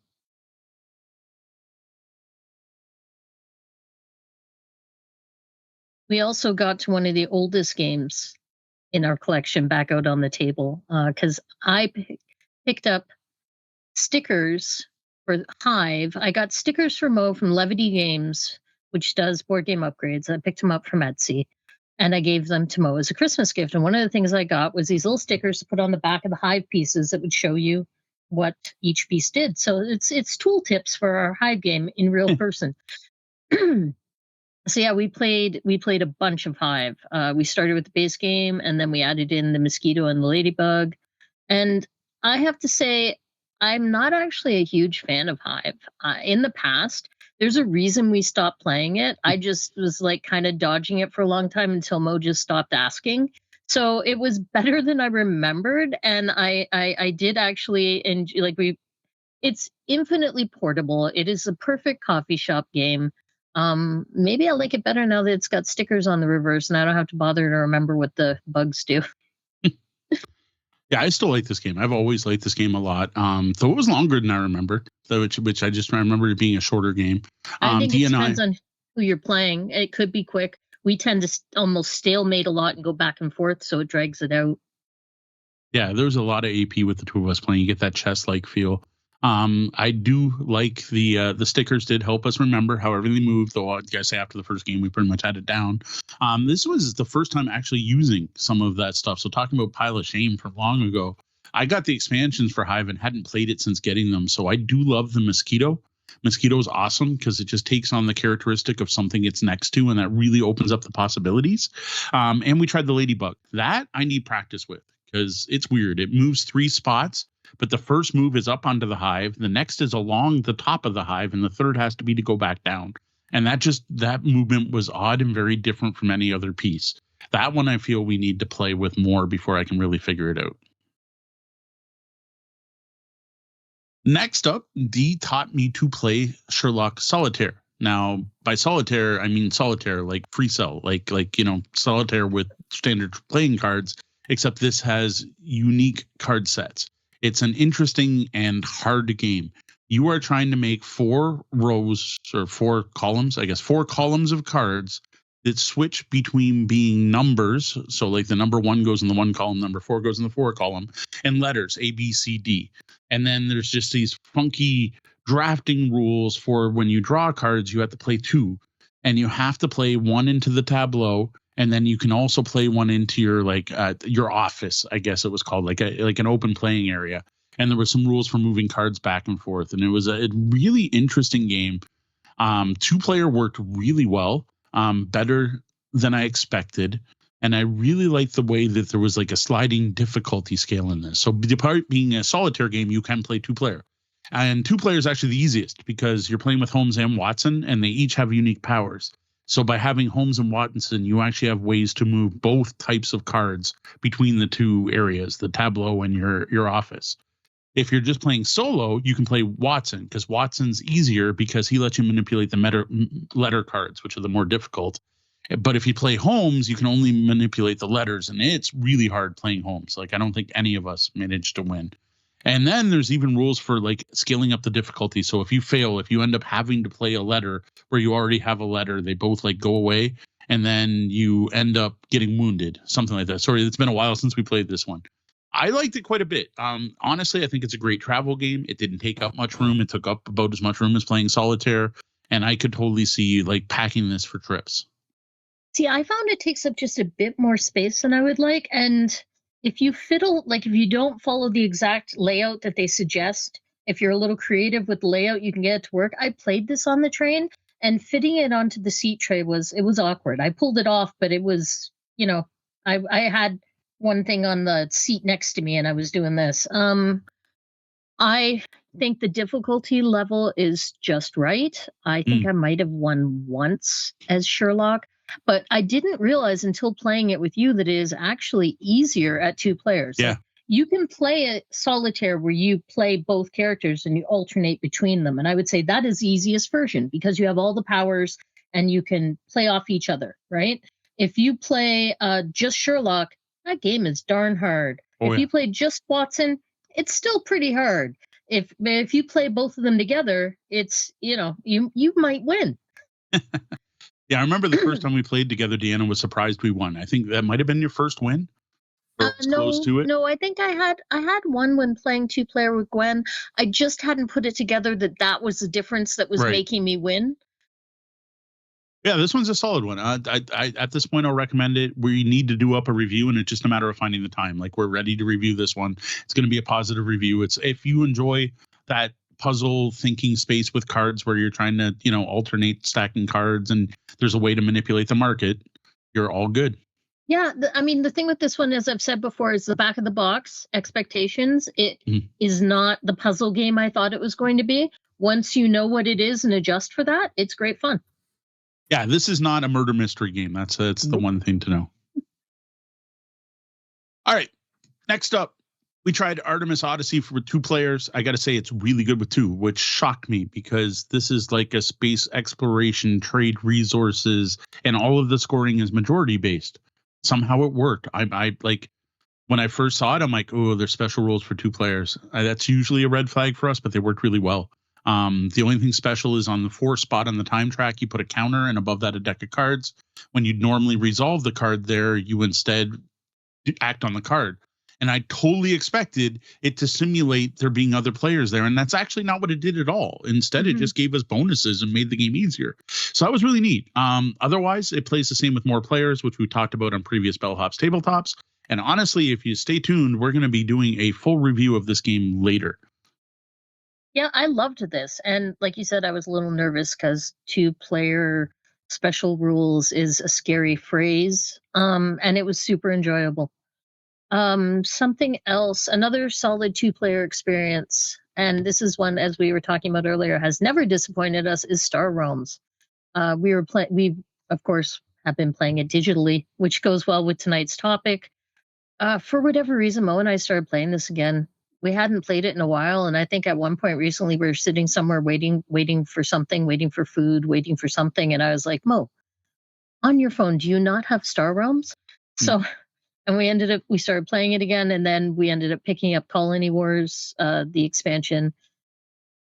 And it was a little bit weird because I am so used to recognizing all the cards just by glancing and going, I know everything in this Star Realms app because I've played it so many times. And now all of a sudden there's new cards in there. And I've played Colony Wars in real life, but not enough to just be able to go, oh, I know that's that ship. So I'm not used to having to read everything again. Yeah, it's interesting. Completely unrelated to you guys playing, I have also been playing Star Realms recently. The difference is I still have just the base. I still play just the base game. Right. I'm not apparently all that great at Star Realms, or the AI is far better than me or something. But every once in a while I pick it up and play through a couple of stages of the campaign in the game and play a little bit of that. But yeah, it's just amusing that we've all been doing the same thing, completely unrelated, and not even discussing it. Yeah. We probably should be playing each other. Part of the problem is we prefer to play pass and play because, like, I got to look up how that works because I haven't confirmed. Because we've now like unlocked Colony Wars, and I did have some of the other expansion content already in my version of Star Realms.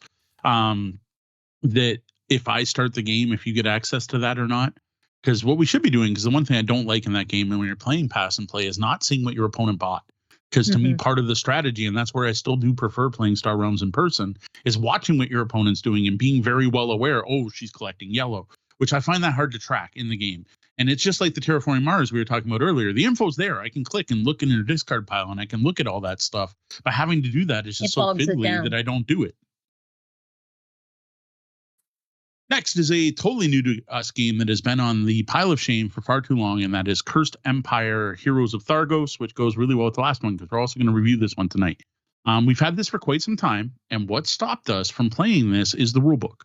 It is 50 pages long for a two-player dueling card game. It's written conversationally, and honestly, I found it almost unfathomable, and I have read a lot of rulebooks. This is another example of an RPG publisher putting out a board game and not realizing the difference between writing a RPG rulebook needed for reference and presenting a game world versus presenting the structured set of rules required for a board game. The other problem is sorting the cards because the rules aren't all that great, telling you what you need and what you don't, because the box comes with an expansion, and I have no idea how the cards were sorted, but in no way put into that box. Like they're just randomly put into the box. And then there's also a story mode and cards for that. So we did finally get the game to the table, but it did take watching 5 videos about the game as well as reading some reviews that included how to plays and tutorials. Now, this is a 2-player dueling card game. Players make their own deck and battle against opponent. You're selecting heroes, you're selecting upgrades and actions, and then you're doing like almost a battle line like tug of war to try to complete quests that are in the middle.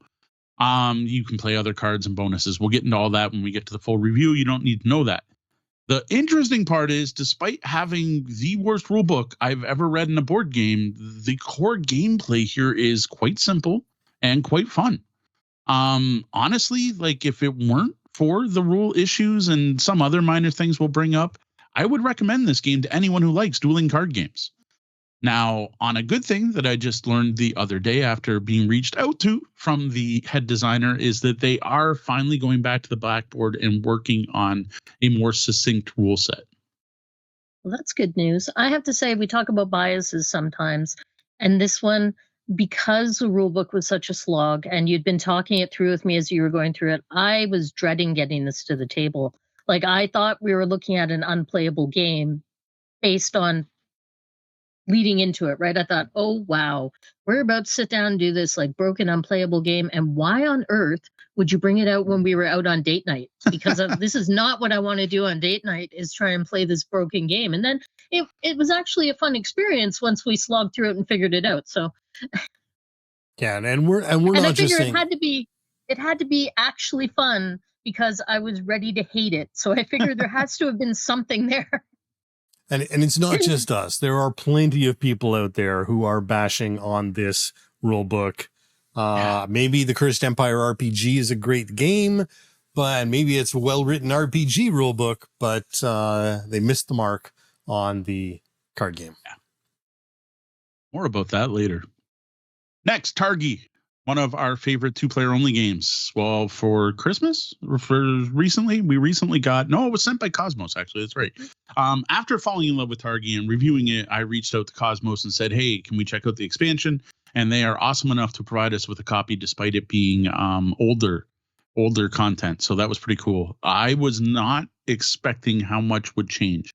So I don't know if it's live yet. Is our Targi expansion unboxing live? I think it is. I think so. I think that one's live. I can't even remember anymore. But anyway, if you do, I get very confused by how many new tribe cards there are. I'm like, wow, okay, there's some new goods cards. Oh, there's water, some interesting stuff. But what the heck? Why is there such a huge stack of new tribe cards? That's going to make the deck massive. Well, I didn't know at the time, you actually replace the entire tribe deck. You throw out the original, or do like I did and put it in the original game box and put that on a shelf and save it forever, because you can't get rid of things because you're a gamer. The entire tribe deck has been replaced, and that killed all the system mastery Deanna and I had built up, which was kind of shocking. I was like, it kind of like playing Colony Wars on Star Realms. I now have to read the cards. Well, this is worse. It was like the strategies I often used to win no longer existed, which makes sense, actually, because the strategy I used to win always seemed kind of unfair. And if Deanna didn't try to stop me, I would win.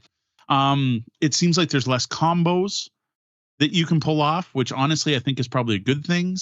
The other thing we called out is that if you let someone build a good strategy, you can't stop it, and that seems to be fixed. And like I liked it. Like they balance stuff, right? The silversmith is no longer as powerful. Trading has been nerfed. The convoy action is just gone, but now there's this Targia figure that goes around the board counterclockwise that works like the convoy. And water's neat. There's a new resource, and often you can use that instead of paying other resources to buy things, but then it's worth points at the ends. The sand dudes is my favorite part, because the sand dudes give you more options, but when you do that, you're no longer on the grid, so you're losing out on actions. Overall, I think it's a better game. I think it's better balanced. I think it's tighter, but it's not the same game, and it has a different feel than the original. So like, I'm kind of tempted to go back to the original and at least try it. Maybe I'll be like, no, I like the new one.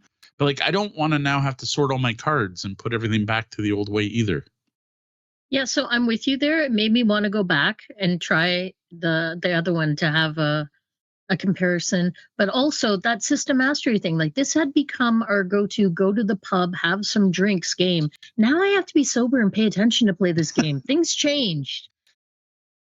Yeah, there's actually some really interesting discussion on whether or not it's better with or without. Interestingly, the expansion is rated higher than the base game. Yeah. But there's a lot of mixed comments saying, I kind of like it better without. I kind of like it better with, back both ways. And just to be clarify, there is Targi the expansion, which is what we are talking about. Yes. Not the additional, there's another one that came out that is just a more recent one, which mostly adds some edge cards and some wooden components, which doesn't really add anything to the game.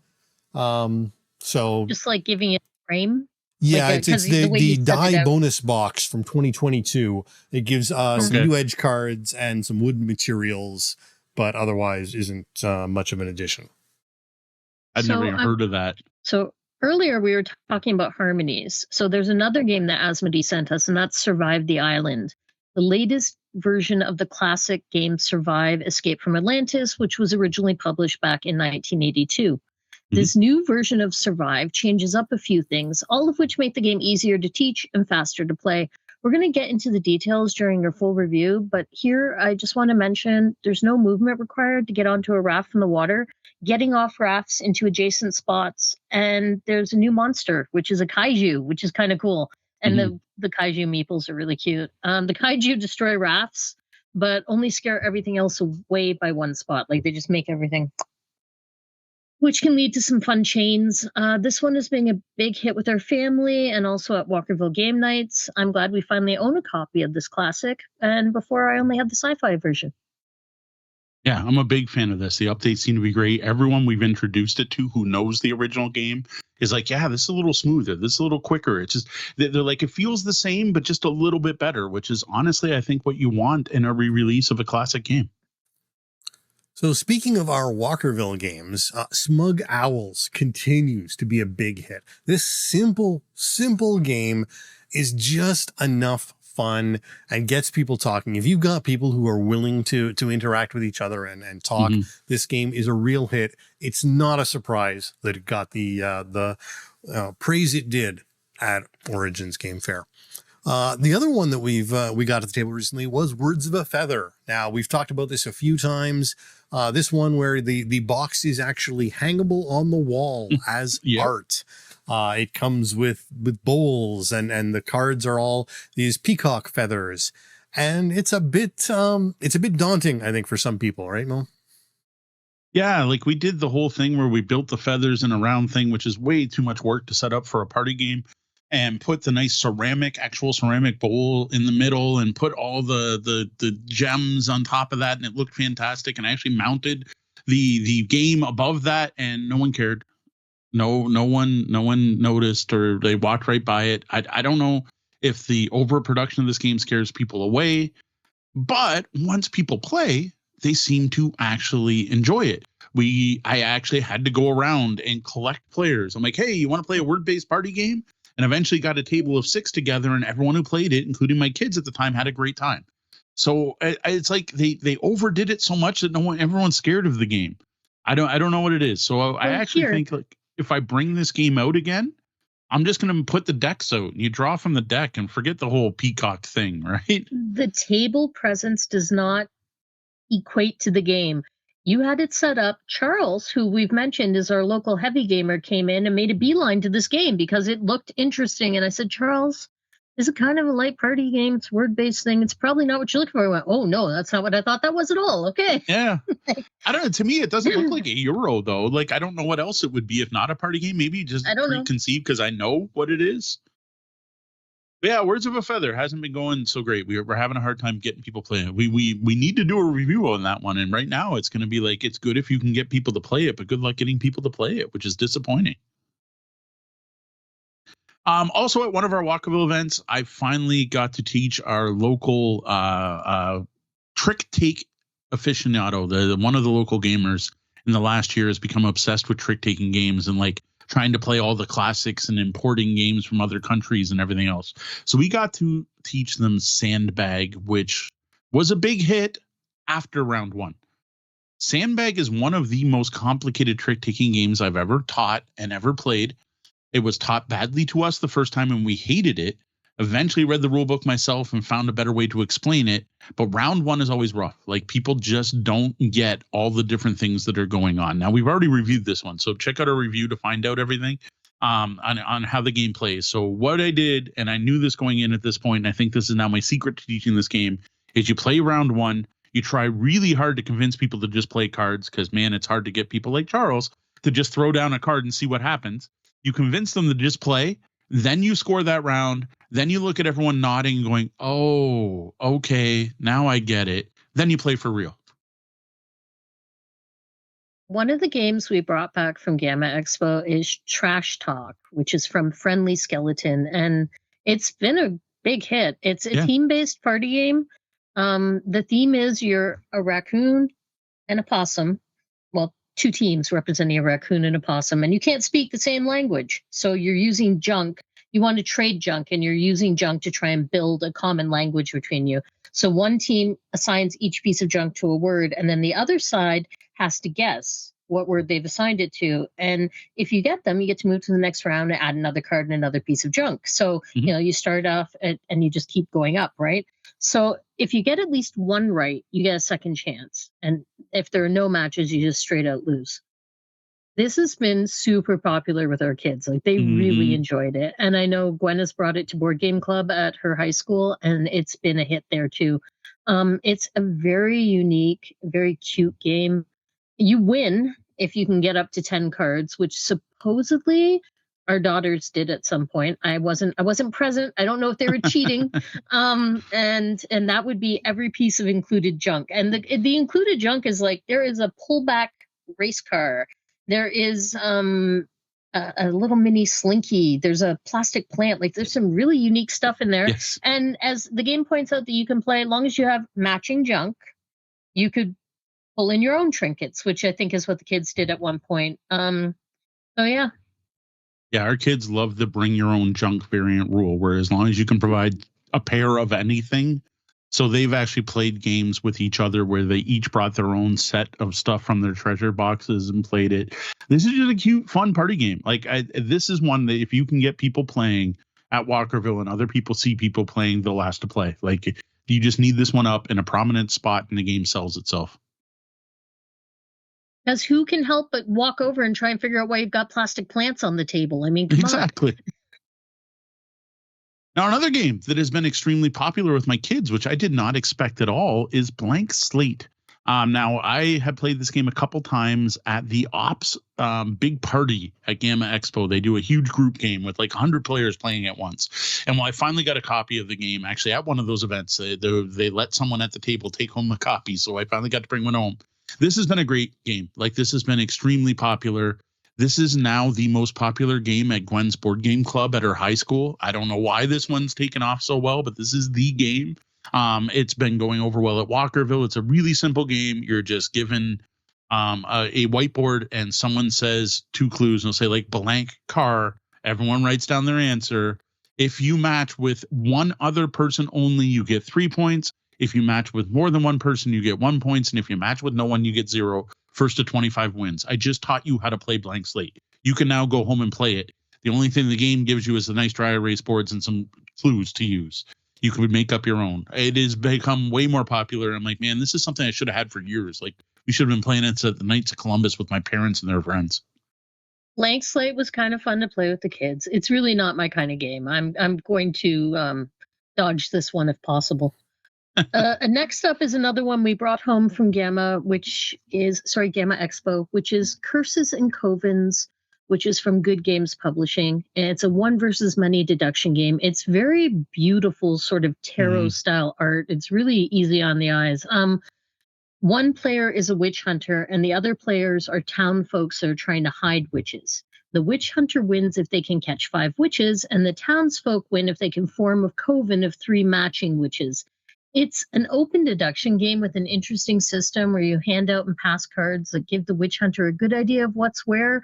But if you do it right, they'll never have quite enough information. It's neat. It's unique. There might be some bias there because the first time we played it, I think I just wasn't in a great mood that day. I didn't care for it. I don't tend to like deduction games very much, like social deduction games like that as a genre. So I'm not sure. I'm really not sure on this one. I did not love it the first time we played it, but my mom and our kids, they dug it. Yeah, I think this was a neat one. I've enjoyed it. What I like is it's more deduction than social deduction. It's one of those games like, yes, I guess you could be lying and saying, I just put a witch there, but really it's more about playing the games and there's all open information. So it's one of the weird ones where there's actually a phase where the townsfolk are supposed to plan. And it might say, like, let's try to get him all the orange witches. We're going to send him all of them right now so that, but then also you feed him with townsfolk so it becomes hard for the witch hunter. Well, the witch hunter is sitting there. You don't get to like go talk in another room. So it's really neat because it's more deduction than social. And I really like that aspect of it. Now, this was a bigger hit than I expected at Walkerville. Now, the first round again was rough. I have yet to find a succinct way to teach this game, which is a failing on my part at this point. But once the group got it, they played 3 or 4 times in a row. And one of our old time friends, Mike, happened to come out. And that's what he played all night, was he played Curses and Covens over and over with a group, which was pretty cool. Next up, I have a thrift store find. Actually, the last time we went thrifting for the kids, this was over March break, we found all kinds of games. This is Touché from 1977. This is a game almost as old as I am that I instantly bought because my dad had this up in the attic when I was a kid. And I don't know why it wasn't down with the rest of his collection, why we weren't allowed to play it. Maybe it was broken. Maybe he was worried I'd swallow the magnets. I don't know. This is a 4-in-a-row game. It's basically Connect 4, where each piece is inside, like your playing piece is inside a small plastic container, and the pieces are 2-sided. And the containers come in 2 shapes. There's round ones and square ones. Well, the board has a bunch of magnets underneath it. And when you place a piece, it might flip to the other side. And on each player's side is actually a magnet spot where you can make sure everything flips to your side before you start. So you start by putting each of your pieces on the magnet to make sure they're the right color, and then you place them out, and then you're placing new pieces, or you can jump pieces or move them. The whole goal of the game, though, is to get 4 in a row, but the whole thing is you need to learn where the magnets are. And the way it's set up, that if a piece is red for a square, it's automatically white if you put a circle there. So there's some memory aspects, and it's just like way cooler a game than it deserves to be from something from 1977. Like, I'll play this over Connect 4 any day. Now, the other thing is you can swap it up. You can swap the magnets are on these, like, I don't know what you call them, tiles, strips, whatever, and you can put them different directions and ways so that every game's different. Super well designed, super clever kind of game. Like, someone should bring this one back, and would probably work really well as a digital implementation. And I wouldn't be surprised if one's out there, because then you don't need magnets, and it can literally randomize what each square is each time. This game has been around for a long time. Again, 1977. It is known by many names, such as 2001, La Treme Force, Magic 4, Magic Vert, Magnet 4, Magic Power, Treffer, and Turncoat. But when you say they should bring it back, they don't need to, because there is actually a version from 2016 already out there. This game has been reprinted over and over. So the Korean edition was 2016. The most recent English edition was 2013. But again, it still keeps coming back. Now, another thrift store find, and honestly, I think in my opinion, probably the best thrift store find I've ever found, was a complete, looked like it was unplayed copy of Clask. This for like was $6, something ridiculous like that, or $5, like $4.99 or $5.99 for a complete copy of Clask. This was a big hit. I think most people know this game. This is that like small tabletop sized air hockey like game that uses magnets, where you're manipulating a magnet under the board to move your piece on top, trying to hit a ball into your opponents. And there's these weird little magnets that can attach to your paddle. It is a fantastic game. This was all the rage a few years back. Like, everyone was talking about Clask. It spawned multiple reprints and other printings. They eventually got rid of the bad joke about reaching under the table off the box. We have the under the table copy. They eventually released a 4-player version. I am super happy to have this in my collection. There's actually talk of a Clask tournament at one of our future Walkerville events now.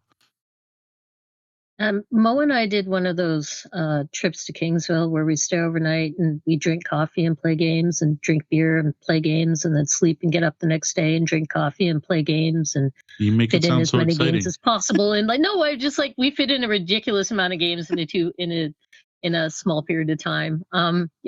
So I didn't mean to make it sound monotonous. I'm just like, this is our idea of a getaway. We go, we drink coffee, we play games. So that we tried Earth, and oh my gosh, it was so good. Why did we let this one sit there so long? This game deserves every bit of hype that it's gotten. There was a new expansion that was just announced 2 days ago, Earth Animal Kingdom, which I would really like to check out. I need to play this game 8 million more times first, though, because we only just... It's a fantastic card-driven engine builder. And it's easy to compare it with Terraforming Mars. I can see that comparison, and I think I might actually like this better than Terraforming Mars, which is, because it has those, you're putting cubes on cards and you're trying to find the best card combos. That's why it feels sort of Terraforming Mars. I'm looking forward to providing you all with a full review soon, but I can tell you right now that we love it. There is actually Earth Abundance, which is newer than, or which is available, whereas Earth Animal Kingdom was just announced. Just announced. Yes, yeah. There's now 2 expansions for Earth. We're still working through the base game. This is the game that if we can get Sean over and together, that we're going to show him first. Like, out of everything in our collection, I actually think you'd really dig this one, Sean. Everything in the pile of shame, out of all of the obligations, Earth is what he needs to see the most. Next up, game we brought home from Breakout Con. So this will be weird because we'll be talking about this one next week too, kind of in reverse order. But this is called Synoda, Sinoda. It's from a small indie Canadian publishing company called BS Games. It's not their only game. It's I think it might be the only one available right now. This is a pure abstract strategy game, like Super Chess, like that uses D4s on a round board that has triangular pattern on them. where the D4s fit into the triangles. On your turn, you have two choices. You either move one of your D4s exactly the number of spots shown on the die currently, or you roll one of the dice up or down to either a higher or lower number. Capture by landing on another piece. Now, while the higher numbers are obviously more powerful because they can move further, when you capture a piece, though, it's worth the number of points equal to its value. So you roll a die up to a 3 to make it really powerful, but if it gets captured by a 1, you just gave your opponent 3 points. This is honestly, at this point, I think the most chess-like abstract strategy games I've played in a long time. Like, this is a brain burner. This is a heavy thinker. This is a game where good players have figured out opening moves and where the designers know a bunch of set strategies. They currently have a challenge where if you find BS games at a con, you can challenge either of the designers, and they have 2 difficulty levels because the one often beats the other one. So you can choose to play the easy designer or the hard designer. We tried this at Breakout. We could not beat the designers.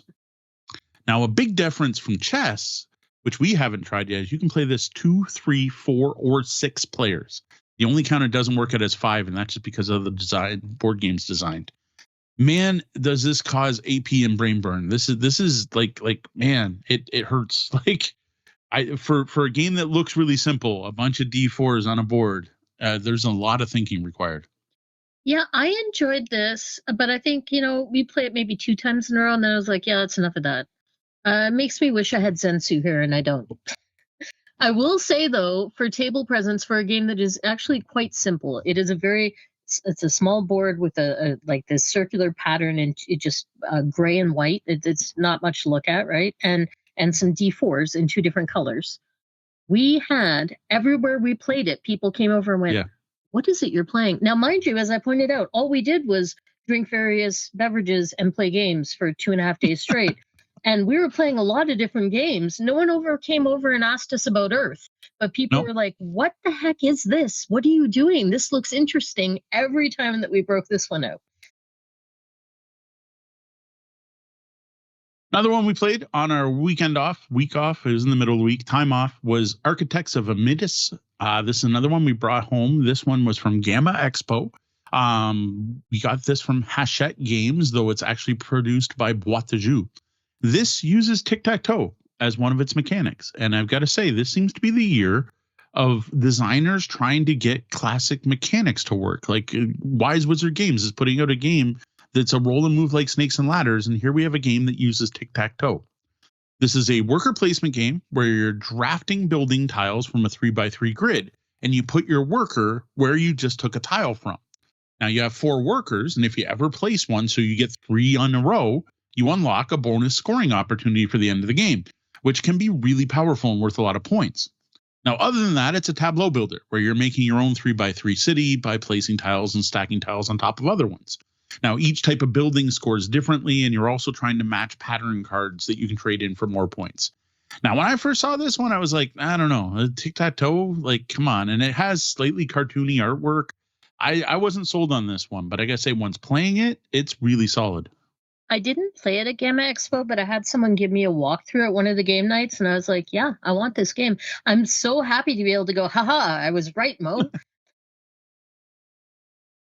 Now, another 2-player only abstract game we brought back from Gamma Expo is Beer and Bread from Capstone Games. This is fantastic. This is everything I want and expect from a heavier 2-player only game. In it, you're managing like a region with a farm and some water and collecting grains and making beer and bread.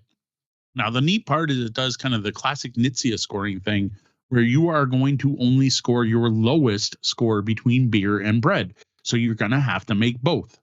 Another neat bit is how you get cards changes every round. So during a bountiful season, there's lots of resources in the market and you draft cards. So you get a hand, you keep one, you pass the rest to your opponent. You keep doing that until you played all your cards.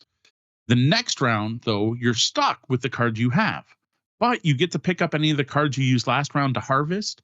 And then there's a central market you can kind of trade with. Then at the end of each round, the second rounds, your hands wipe and you start over, and then you do that 3 times. And I got to say, I loved everything about this.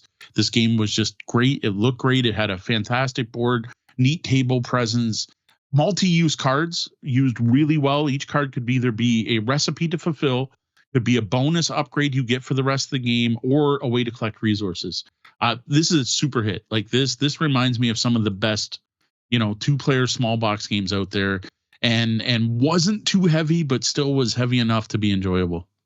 There's such a neat flow to this with the way you're like, okay, I'm going to play this one over here, and that means I'm reserving it for my hand later. But then the next round, you don't repeat that. Instead, because we're drafting back and forth for one round, and then you're drafting off there's some cards there's a market on the board that you can take from if you want to. And you alternate between those. And I liked that flow. I loved everything about this game. It's like everything I want in a 2-player strategy game. It's just, yeah, it felt a little bigger than it needed to be. We had trouble fitting it on a table at the one place we were playing it at. I wish it was just a little bit tinier, because for 2-player games, I like to be able to play them when we're out and about.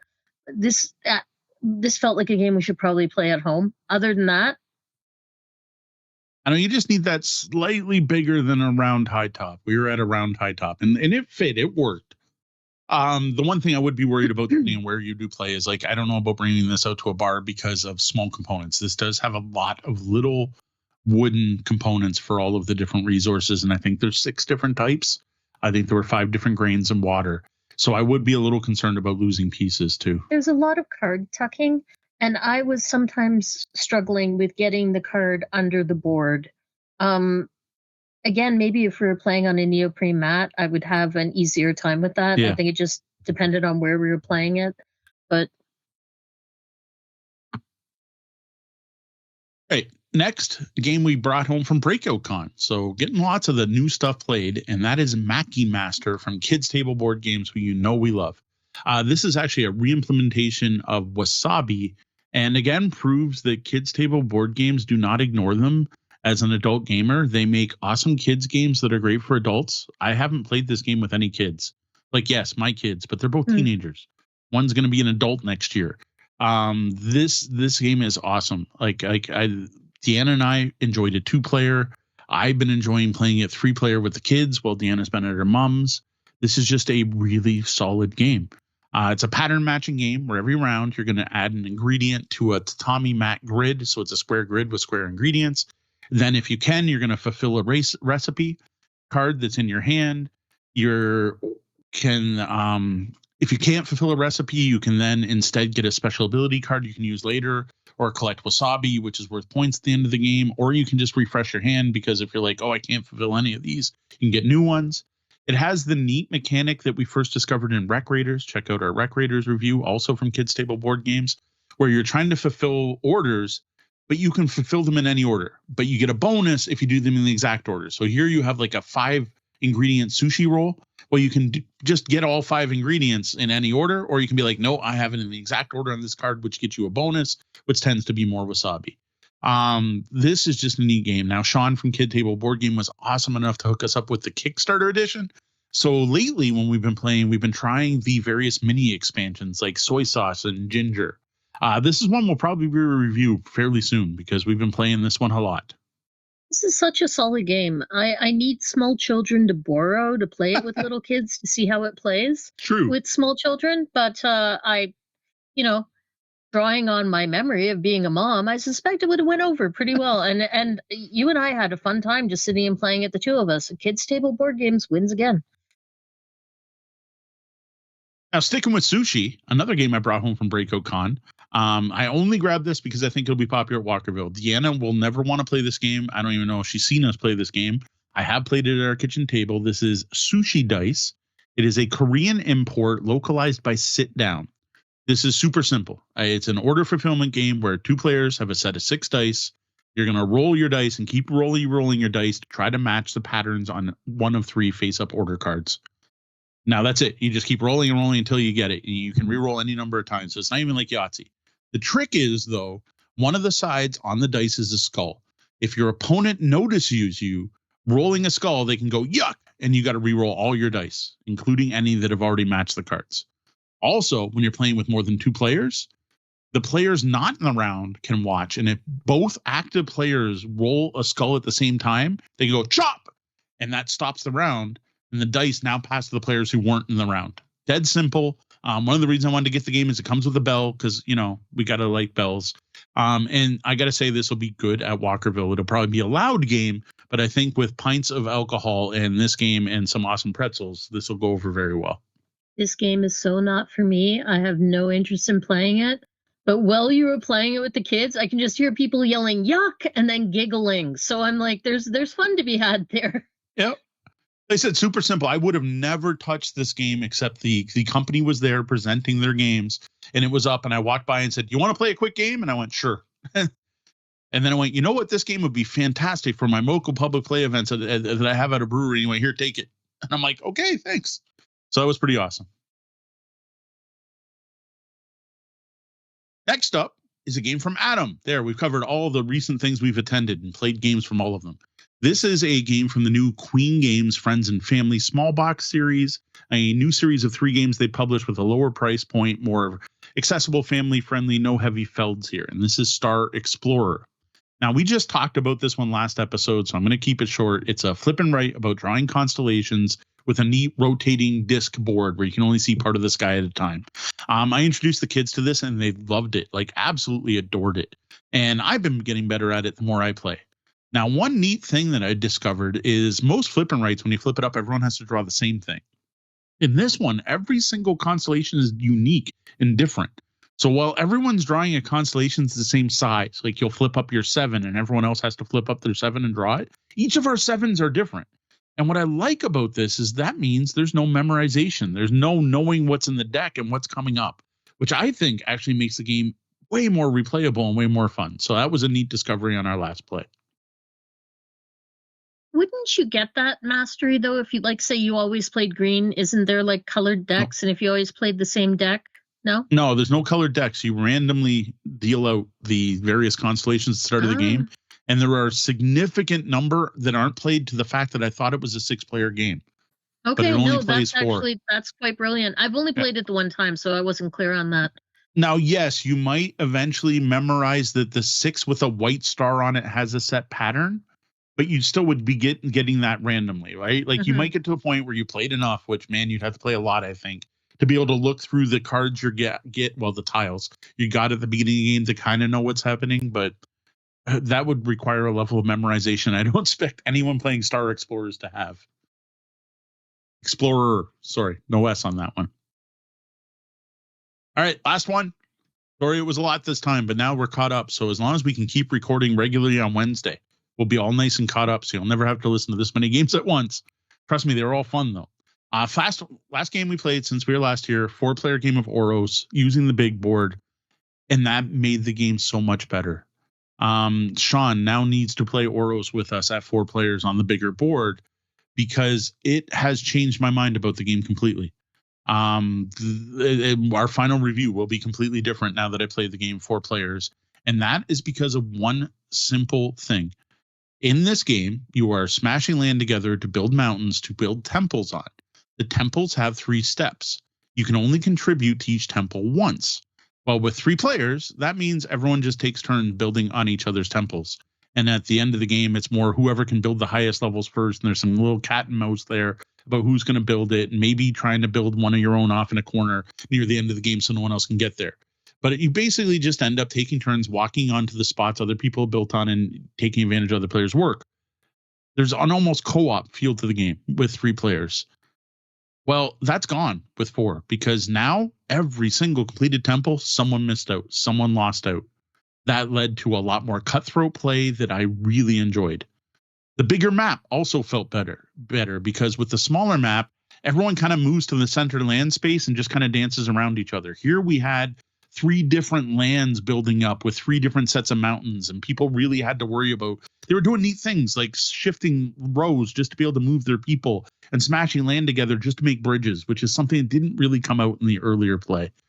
It also removed that advantage in a 3-player game for the 2 players who can get together first, getting such a lead that they win because of the leapfrog scoring, which I think is what happened when Sean played with us at 3, is he kind of got left behind because we were just leaping over each other. Now, I do still have to say this game is fiddly and goes really well with today's topic because this is a game I honestly think might be better as a computer game because there is some fiddliness here in a number of ways.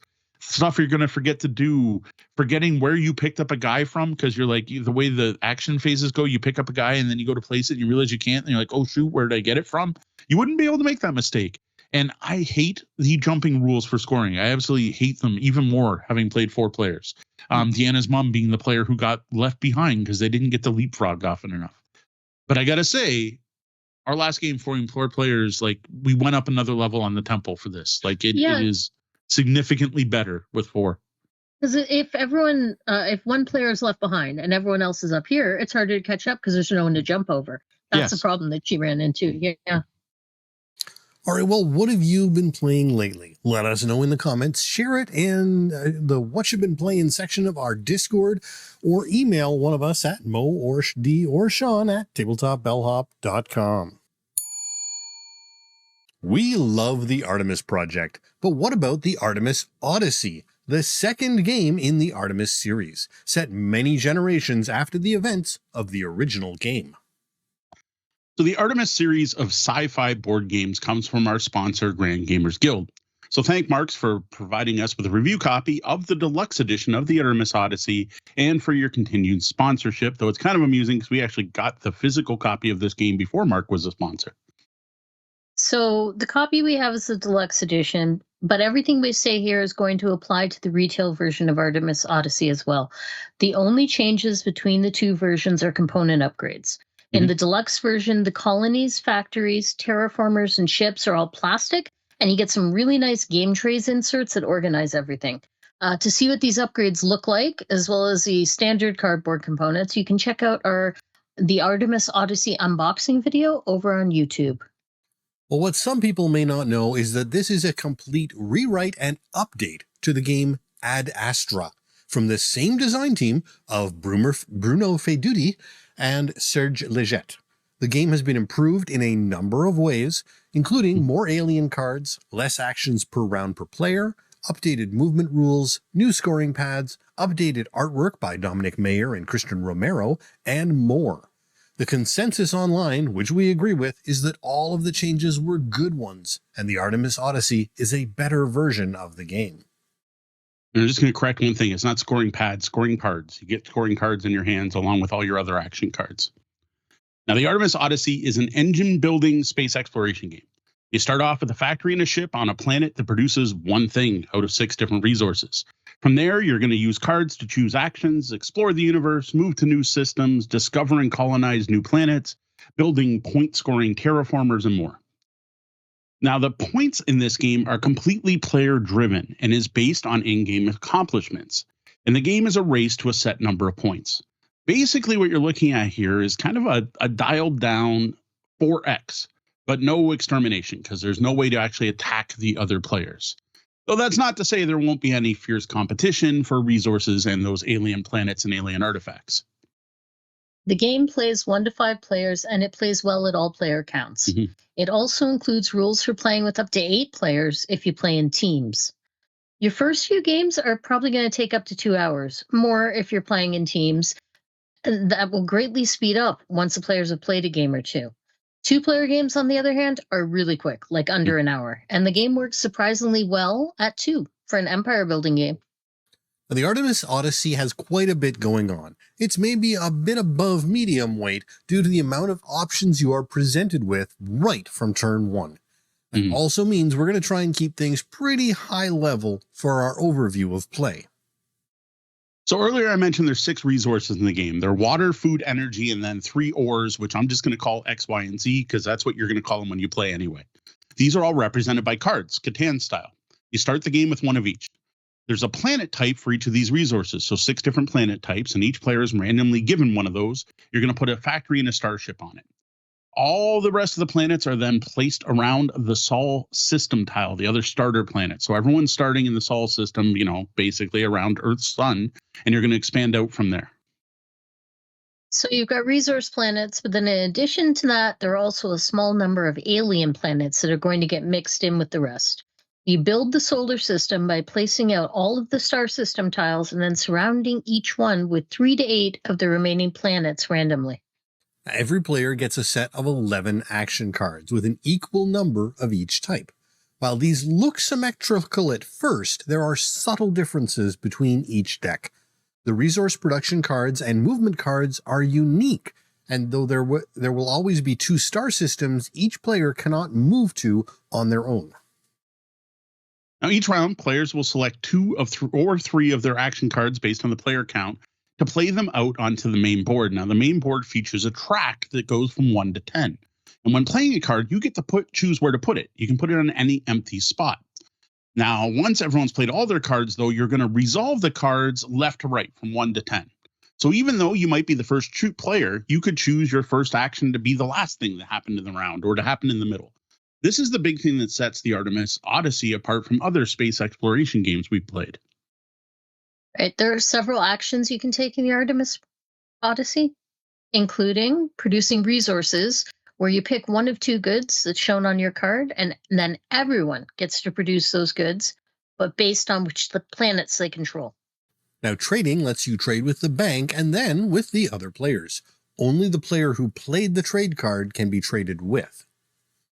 Travel is how you move between star systems. Each travel card shows 3 different destinations on it. The active player picks one of those, and then everyone can move to that system. Now, when you go into a new system, you get to peek at the planets and choose which one to land on, getting any resources it produces.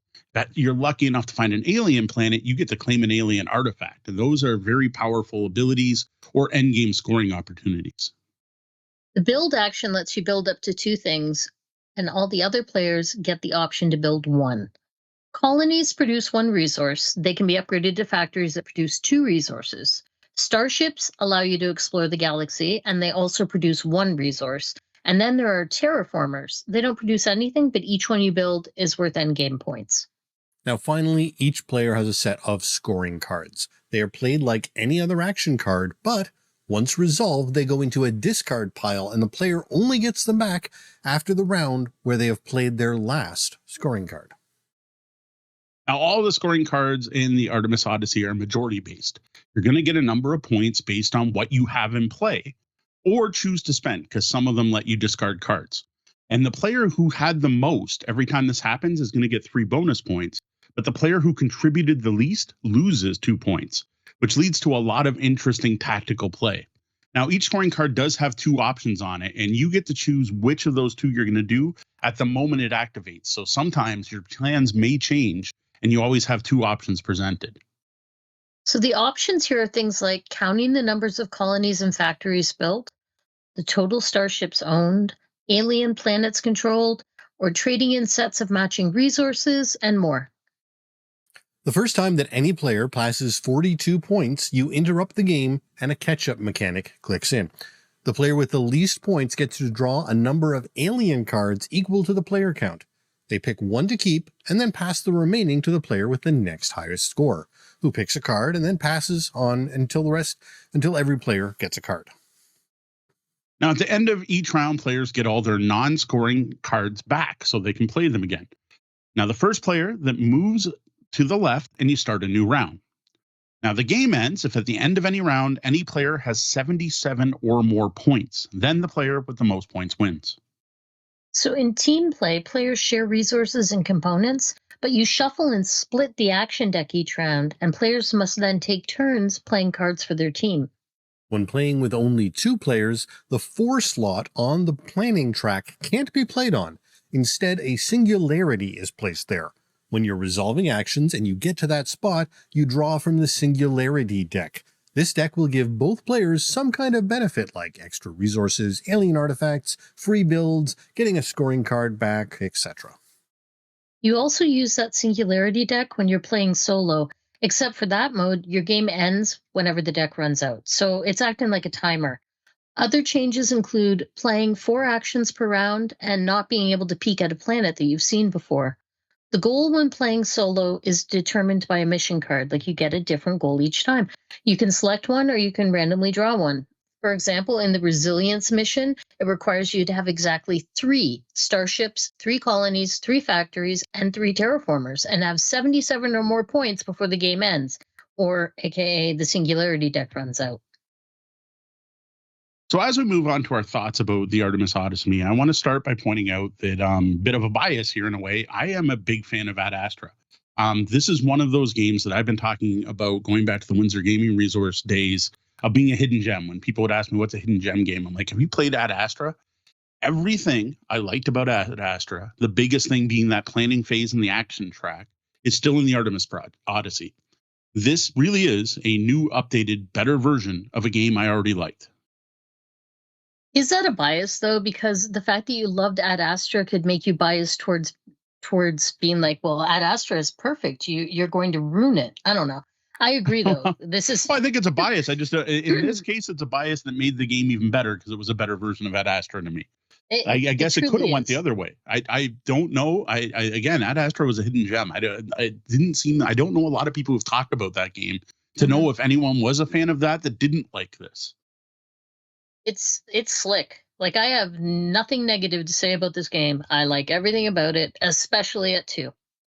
I think it's interesting to note, looking through the comments on this game, friend of the show, Red Meeple Ryan, who we haven't seen around too much, has made this game accessible for the visually impaired. Oh, that's awesome. The files are up on Board Game Geek? I don't know if they're up there, but I know he specifically calls it out in comment that he has adapted this game. I know he adapts a lot of games, so. So the thing that really shines for me in this game is that bit of programming, that bit of program movement feel that you get in the planning phase, like having to plan out not only what you want to do this turn, because in your average game with a regular player count, you're playing 3 actions. Like, so you're sitting there going, okay, what are the 3 things that you want to do? But you also have to decide when you want them to happen. And an aspect of this is because most of the action cards have choices, right? So unlike some program movement games, Robo Rally, where it comes to resolving your actions, you're locked in and end up doing something you never intended and your whole turn's ruined and you may end up losing the game because of one wrong move. You actually get that choice. And this will come up fairly often, like say you play a resource production card and you're like, I plan on generating water. But then Deanna's card resolves first and she generates water. Well, then I'm not like, well, I don't need more water. So now I'm going to generate the other resource on my card. The other thing that's also neat is the timing of it, because when someone else plays a movement, you also get to move. Because when Sean plays a produce card, you also get to produce on your same planets. There's that little bit of deduction there as well. And I guess social deduction or bluffing where you're like trying to figure out what the other players are going to do so you can better use your own action cards. Because why do I want to waste using my action to build when I know Deanna's going to build first? Or I try to time it so that I play a scoring card right after she does build and things like that. And that's what I really enjoy about this game.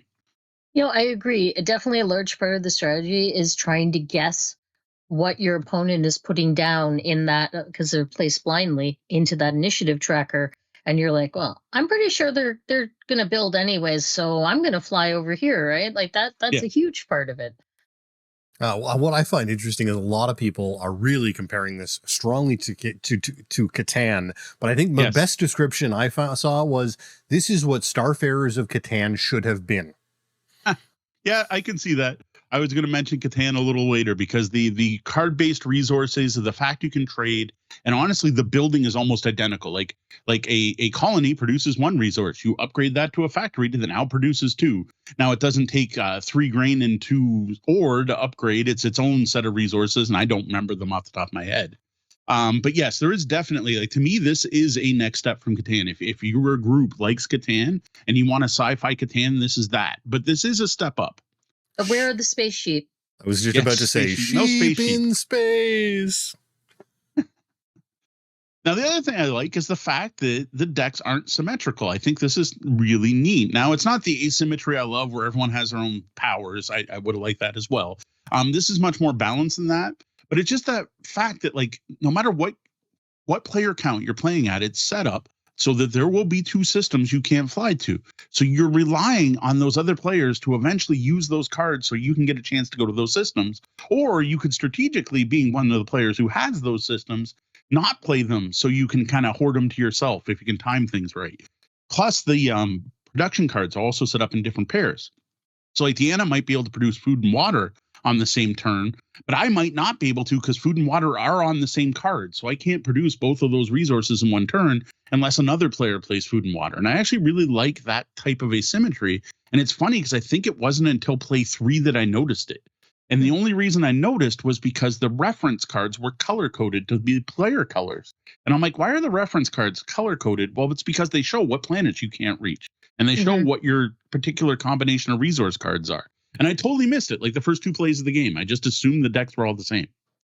That's actually the point I was going to make. It's a small thing, but those player aids, first off, they're just great. They're very clear. They're very concise. They show you everything you need to know, but they're also tailored to each to each player. So it actually shows you right on your player aid card which planets you can't get to. You don't have to start shuffling through your action selection cards to try and figure out, wait, is it Taurus that I can't make it to? So it's a small detail that I think is just very clever. Now, interestingly, we talk about Catan and we talk about, Big Space Odyssey. This isn't quite a 4X game, though, right? No. Yeah, it's missing the extermination aspect. And honestly, I think that's a good thing. There is no way to attack another player's planets. There's no way to steal another player's resources. There's no way to bump someone off a spot. Once someone has built a colony on a spot, it's theirs for the rest of the game. You can't blow up that colony. You can't move that colony. It's done. It's there. You now own it. No one can interfere with it. And what's nice about it is you don't have to worry about it. Once you build something, it's done. Now, there are a few take that alien artifact cards. Now, they do allow things like stealing resources. Basically, there's the equivalent, again, going back to Catan, of the Monopoly card, where you call it a resource and everyone has to give you one if they have it and stuff like that. But what I like that they did is, I don't know if it was the publisher or the designers that put this in, but they marked the cards as confrontational. So there's a little symbol on them that basically like PvP symbol. And if you don't want any of that in your game, you can just remove it. And I know local gamer and game store owner Ian would love that because he hates confrontation in his games. And being able to take those out, I think, is awesome. Which reminded me a lot of Horizons from Good Games Publishing, which is actually a surprisingly similar game to this, the way you build the galaxy and everything else. There's a lot of the similar mechanics in a way where they put out a separate expansion for Extermination. It was literally called Horizons Extermination that added it in. And that includes roles for player versus player conflict. I honestly, Marc, if you're listening, would love to see an expansion for Artemis Odyssey that does add something. Let my starships be more than a way to explore the galaxy, or let me find a way to blow up someone's terraformer. A 4th X expansion to add in the extermination. Yeah, I mean, I would try it, but I kind of love it the way it is. I think there's a card that lets you remove a building, something that removes a building, if I remember correctly. Some of those take that cards. But yeah, the fact that they're clearly marked so you can just easily take them out is brilliant. And Deanna kind of mentioned this too. There's just something comfortable and familiar about this game. It just feels like familiar, right? And that goes back to the Catan thing, right? I hate saying this game is just like this other game, but better. But like, honestly, this really reminds me of some of the earlier Euro games, especially Catan. Yeah. Like colonies are settlements, factories are cities. You get one card per when you produce, or you look at all your ore planets and you get 1 ore for a colony and 2 per factory and 1 per starship. The build actions are the same. There's even trading, though I do have to say one big difference that I do like is trading is an action card you have to use. You trade with the bank first, and then you can only trade with that player. So you don't get the Catan, everyone yelling, no, trade me this, trade this, do this. Oh, don't trade with them. You're only dealing with it if someone plays that card. And players are trading with the bank first. So even if you can't have that thing where I won't trade with you, and the game kind of stalls out because of that, because the trade with the bank is actually very favorable. Your first card's just 1 for 1, and then you can do 2 for 1, then 3 for 1, then 4 for 1. So I agree. The game has that old school kind of feel to it, but I think maybe it's because it's a remake of Ad Astra, which is an older game. Like, honestly. True. Now, where the Artemis Odyssey deviates from the traditional is that planning phase thing. And the other thing that really shines in this game is the fact that the scoring in this game is completely player driven, except for the fact that everyone who builds terraformers gets 3 points per one they build. It's actually an action you have to take with your cards. So this makes for really hard decisions and interesting strategic choices. Like, I've seen players who are going to hold on to their scoring cards until they know they have a majority. I'm only going to play a scoring card when I know I'm going to get those bonus 3 points. I've seen other players who just try to play them as quick as possible and get whatever points they can so they can collect them, because you get all your scoring cards back after you played them all, and try to get them played 3-4 times in one game.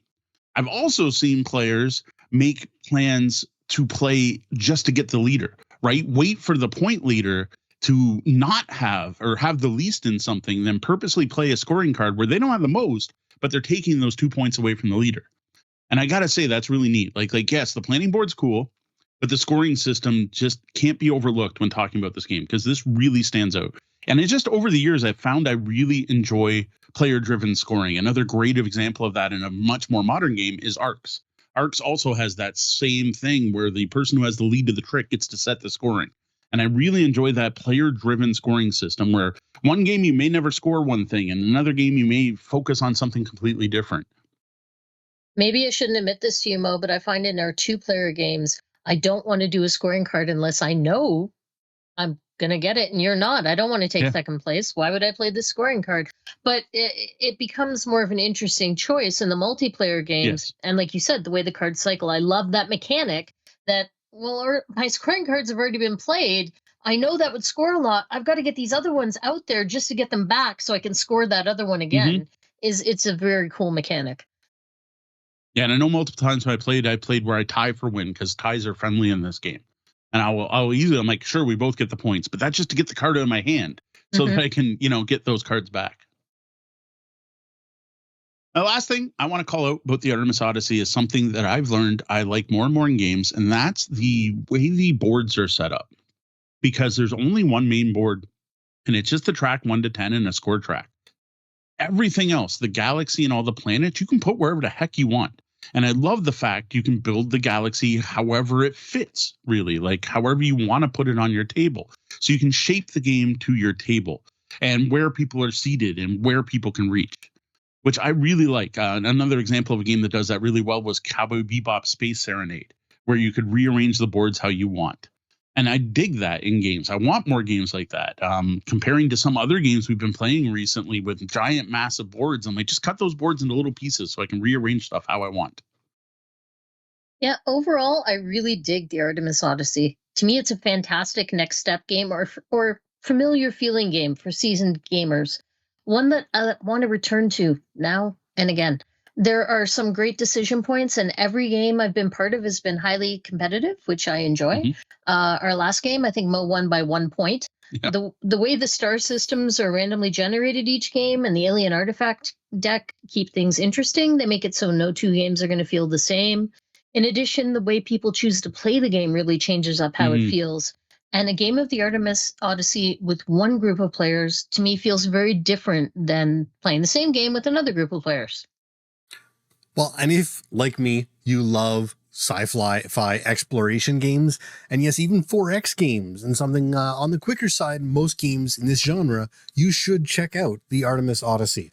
While simpler than the big space exploration games, you can really find every game to still be satisfying. And I also think if you're just into your kind of traditional Euro, right? Your cube pusher.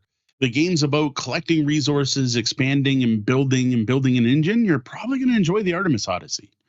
This is now a game I recommend whenever we bring it out to a public play event and someone comes up and is like, we love Catan, but we want to try something new or something with a little more to it. Or I love sci-fi games. Do you know a good intro sci-fi game that's pretty easy to pick up? We're going to recommend this one. Yeah, this is a great welcoming game. And program movement fans may also want to give this a look, right? Because that planning phase does feel a lot like you're programming your moves. Though it's way more forgiving than most program movement games I own. That's it for this trip to the stars with the Artemis Odyssey, the revamped and completely updated version of Ad Astra. A sci-fi exploration game with a very familiar feel, but one that's also doing some very cool things that you don't really see anywhere else. What's a game that you enjoy that just feels familiar? It's welcoming. Playing it just feels like coming home. We would love to hear about it in the comments wherever you found this review. And if you enjoyed this review, be sure to share it with your fellow gamers and consider tipping your bellhops at patreon.com/tabletop bellhop.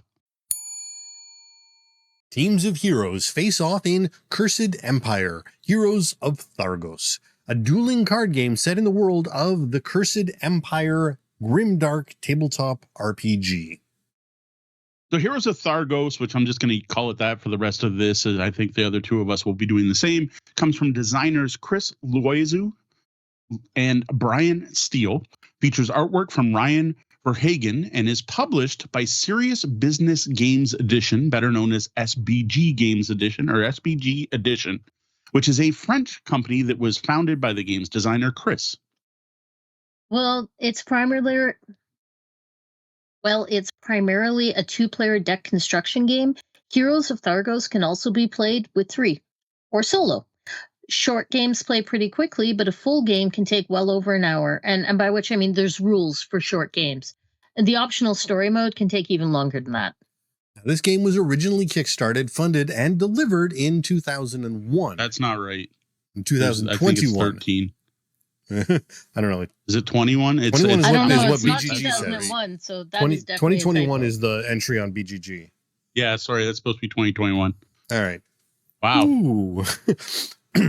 This game was originally kickstarted, funded, and delivered in 2021. Since then, a second edition was released in 2023, and it's the English second edition core set we're looking at today. So this game comes in a solid box that contains 33 character cards, 66 mission cards, 56 lasting cards, and 55 action cards. Also available that doesn't come in the box is a neoprene playmat and a small box undead expansion.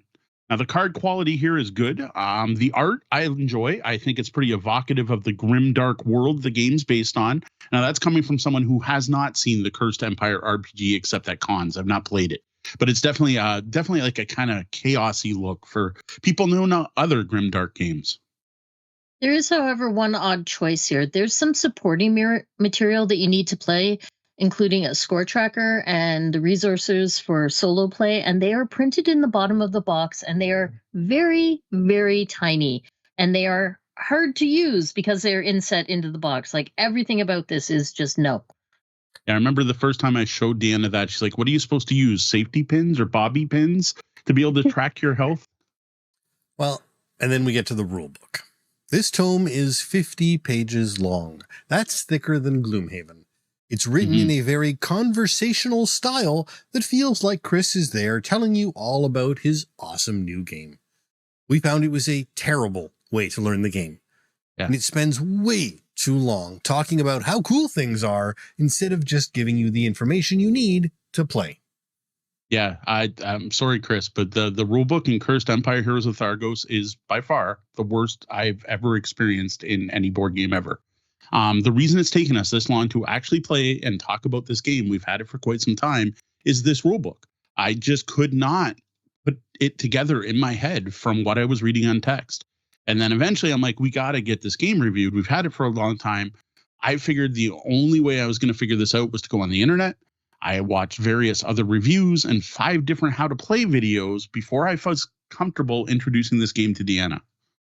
And it was a rough ride. That first play, we were struggling with this one. Now, interestingly, though, and here's where things turn upward, this dueling game actually is quite simple. It's not a complicated game. There's some interesting things going on, and it was actually quite fun. Now, you do start off having to build a deck. This is a deck construction game, not a deck building game. Kind of like Magic the Gathering or many of the other living card games, you need to build your deck before you can play. Now, the rules suggest when you get the box, you just take it and split everything evenly because there's duplicates of some cards, and just make sure each deck gets one of each of those for your first game. And that's all it gives you to go on.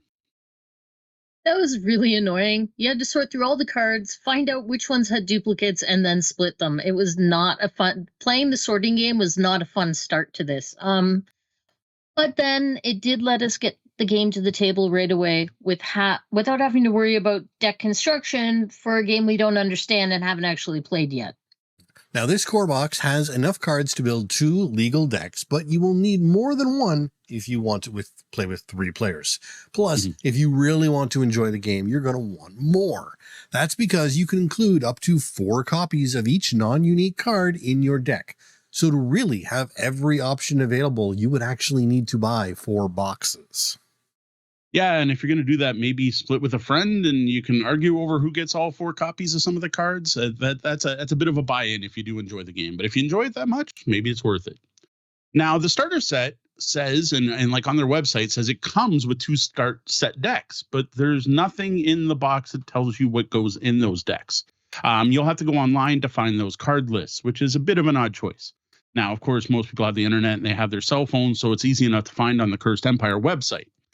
Now, I did find the pre-constructed decks to be more enjoyable than the randomness of just splitting all the cards evenly. Getting to actually playing. You got your deck constructed. You're going to choose 4 heroes to use for the current game. Now, remember, there's a ton in the box. It's a ridiculous amount of heroes. I couldn't believe the amount of options. There's 33 heroes in this box. You only ever use 4 in one game. So I was like shocked by the number of heroes. Now, I think a lot of those were Kickstarter stretch goals. So you're going to choose 4 heroes from the game. Now, each hero has a point cost. That point cost is the total number of points in quests you need to complete. Or if you want to play a short game, you divide that by 2. I agree that I found the set decks to be much more enjoyable to play than the completely random ones, which just were kind of off in spots. Yeah. I enjoy the interesting choices here of taking weaker heroes that are going to need less quests to win, and you can complete a lot of low value quests, or you pick the tougher heroes and then you're going to have to complete more bigger quests. Like I like that choice out the gate. So next, the heroes are played out into the playing area, which is a 3x4 grid with 4 heroes on each side with a quest card played between them. Once heroes are played, players take turns playing quest cards from their hands. Each quest lists 1 to 3 of the game's stats: might, mind, and mysticism, along with a modifier. Each hero has all 3 of these stats with a number. So each turn, you're going to draw up to your hand size, which is based on the heroes you have. You can then play 1 lasting card. Think enchantment magic here. You're going to make one of your characters better. You play a lasting card on one of your heroes and it stays there for the rest of the game. Then you can play an action card. Think instants or sorceries. You do a thing on the card and your turn's done. Or you can try to complete a quest, one of the quest cards that your characters are at. Now, when you're trying to complete a quest, it's pretty simple. You compare the stat shown on the quest to the 2 heroes in that column, yours and your opponent's. The defender, though, gets to add that modifier on the quest card. So if it says like +2 might, well, the defender adds that +2 might for the quest to their might. Now, if the attacker's winning, that's it. They did it. They complete the quest. They take the quest card. They throw it into their scoring pile. If they're failing, though, they can now play cards from their hands as modifiers. And they call these PAM cards, play as modifier, PAM, PAM cards. So you can play every card in the game as a PAM card, but you play them face down. You choose how many PAM cards to play, then your opponent can then play an equal number. The thing is, you don't know the values on them at this point. Then you reveal all the PAM cards, figure out who has the highest total. If the attacker wins, they get to take the quest card and add it to their victory point pile. And if they've hit their target number, which will be the cost of the heroes they chose at the beginning, they win. If they didn't win, they then have to replace the quest with one from their hand.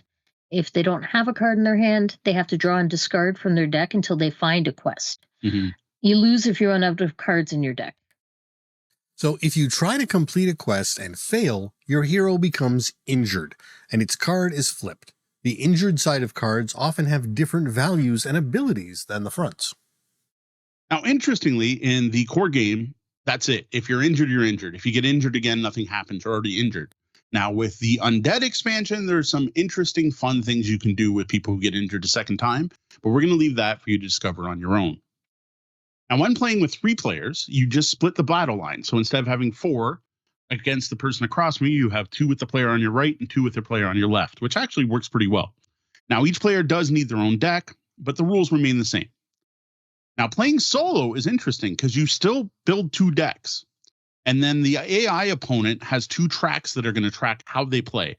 One's their attitude, which switches between aggressive, wary, and defensive, which can change as you're playing, and an infamy track, which ramps up the difficulty the longer the game goes. Every time the opponent's deck, the AI's deck runs out, their infamy goes up, or your infamy goes up, which makes them harder to beat.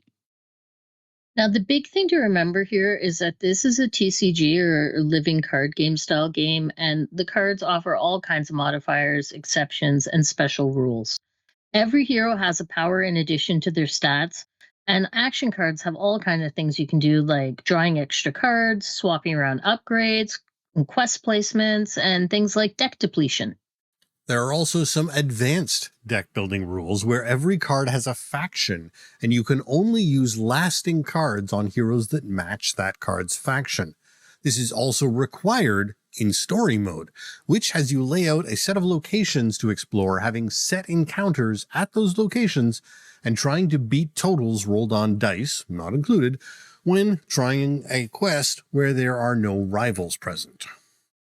Yeah, the story mode's interesting because you lay out a bunch of quest cards in like a pattern, and you have to do them in certain orders, and you have branching paths, and you can play it cooperatively, so you each play your own hero and you're just trying to get to the end of the story, or you can play competitively, where you move to different areas on the map, and if both players are at the same location, you play like the standard game, right? You're playing PAM cards and everything else. But if no one's there, you then are challenging the location, and the modifier there is the number of dice rolled. So if it's got a 3, you're actually rolling 3d6 plus 3, and that's the number you have to beat with your hero and your PAM cards. It's an interesting system, and it's just strange because it's so different from the regular play. But I do like the fact that there's like NPC rules.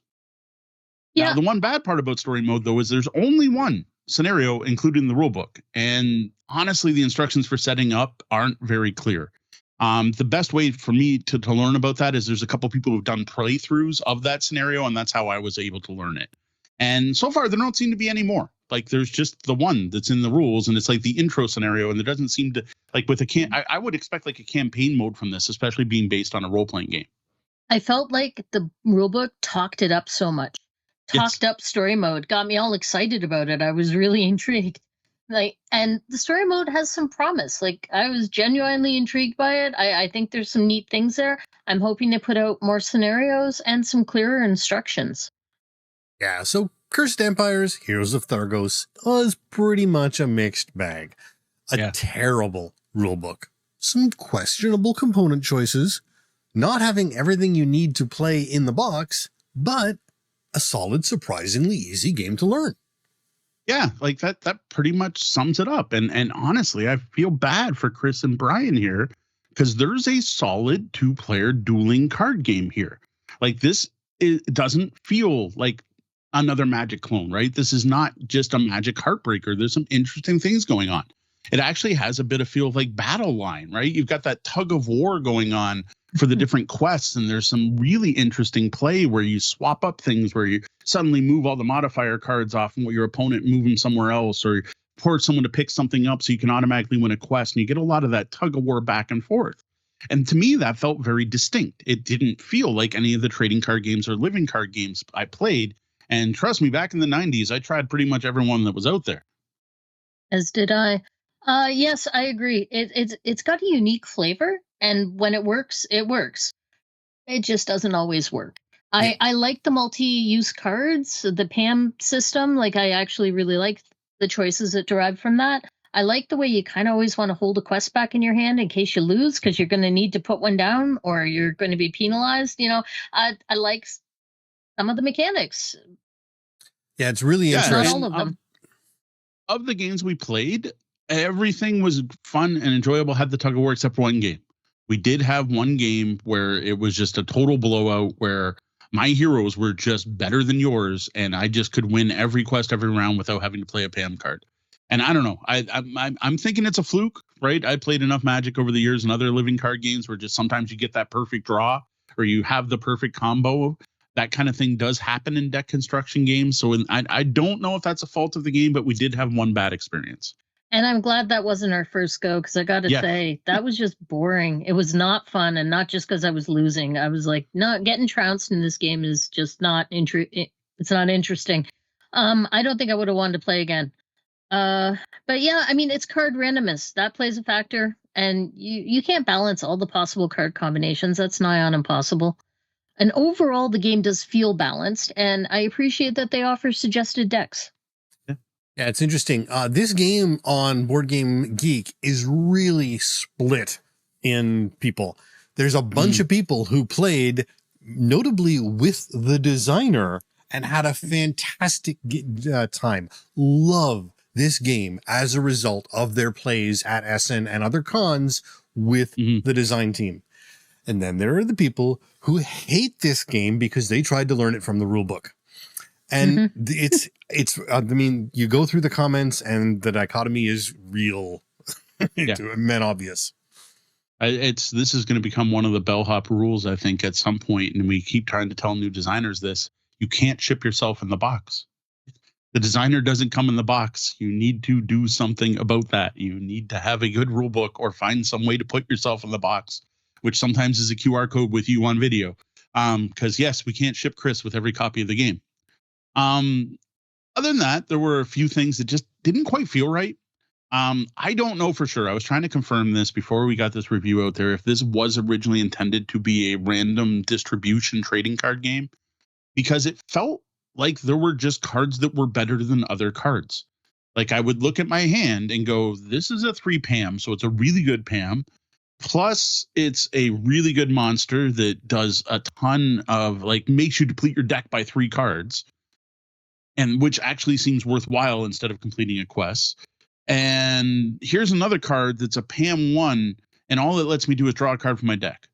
Why would I include that second card and not just 4 copies of the first? Like, it just seemed weird to me. And like, I kind of was like, if I built a deck, why would I include any Pam card that's a 1? Unless, like, it just seemed oddly balanced. And there's no ratings on the cards, right? Like the heroes, yes, there's a rating system on the heroes where there are more expensive heroes that are better, but if you use those, you need more victory points to win, which is interesting. And then just actions never seem to be as good as trying to complete a quest.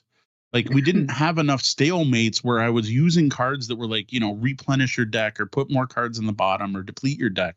And maybe if I sat down and did a full deck construction and made a deck depletion deck or made a deck cycling deck, those actions would be more useful. But in the preset decks, I was like, they're Pam cards as far as I'm concerned.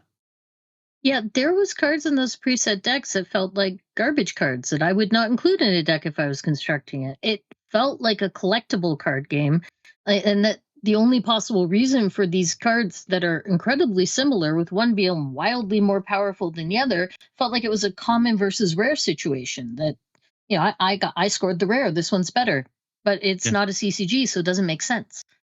Yeah, and I think some of this may come from the development of the game, because I note in the first version of the game, there were 40 mission cards, 40 lasting cards, and 40 action cards with only 16 unique characters. Mm-hmm. Whereas now we have 33 characters with 66 mission cards and then 56 lasting and 56 action cards. So they've thrown a bunch more cards in there, and I would guess they probably didn't take any out of the original. There's probably just 16 new cards in each one, which can lead to a little bit of balance issue, especially when you're trying to balance it with double the number of character cards that you originally had.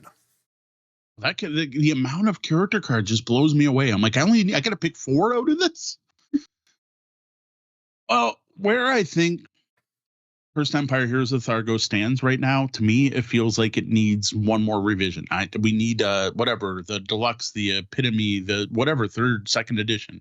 A little more balancing, perhaps better made pre-constructed decks. Like, I don't want to sit there and go, why is this card even in my deck? And well, it needs a new rule book.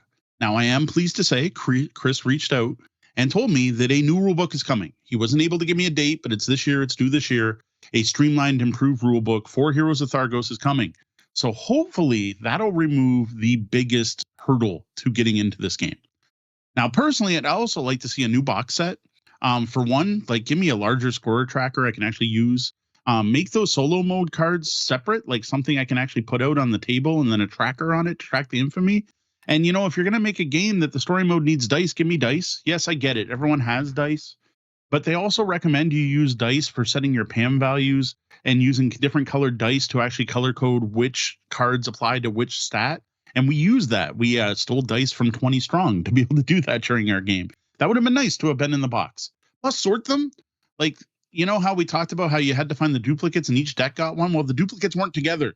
We literally had to put all the cards out on the table and go, oh, wait, there's 2 of that one. So pre-sort the cards somehow. I know it has to do with how they're printed and provide how they're a list of which ones are duplicates, so we know we found them all. Whatever. Yeah, and don't make me go to the internet for your pre-constructed decks. Just have them come in the buy. You ever see Marvel Champions? I want to just open it. Here's deck 1. Here's deck 2. Cut the shrink. Play. Yeah. Overall, Cursed Empire Heroes of Thargos is a solid game that is hurting itself in a number of ways, the worst of which is the current 50-page rulebook, which makes the game difficult to learn out of the box. I think most groups are going to have to do what Mo did and go online to find additional resources before they're going to be able to get to the fun. And that's going to turn a lot of people away. Yeah. Even for those that do manage to learn the rules, you're still going to have to go online to get those deck lists, which, hey, yeah, fix it. Make a new edition for the pre-constructed decks. And that's another barrier to entry. Now, the thing is, the work was kind of worth it. Like under all this mess was a solid dueling card game with some neat tug of war features. While this game came first, that 3-stack conflict system really reminds me of Altered, having now played both games.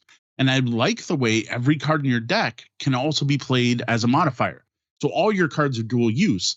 And then there's some fun stuff like trying to remember, like keep cards back in your hand because of the turn order. If you play all your PAM cards to attack, you have none left, or not all your cards as PAM cards to attack, you have none left to defend.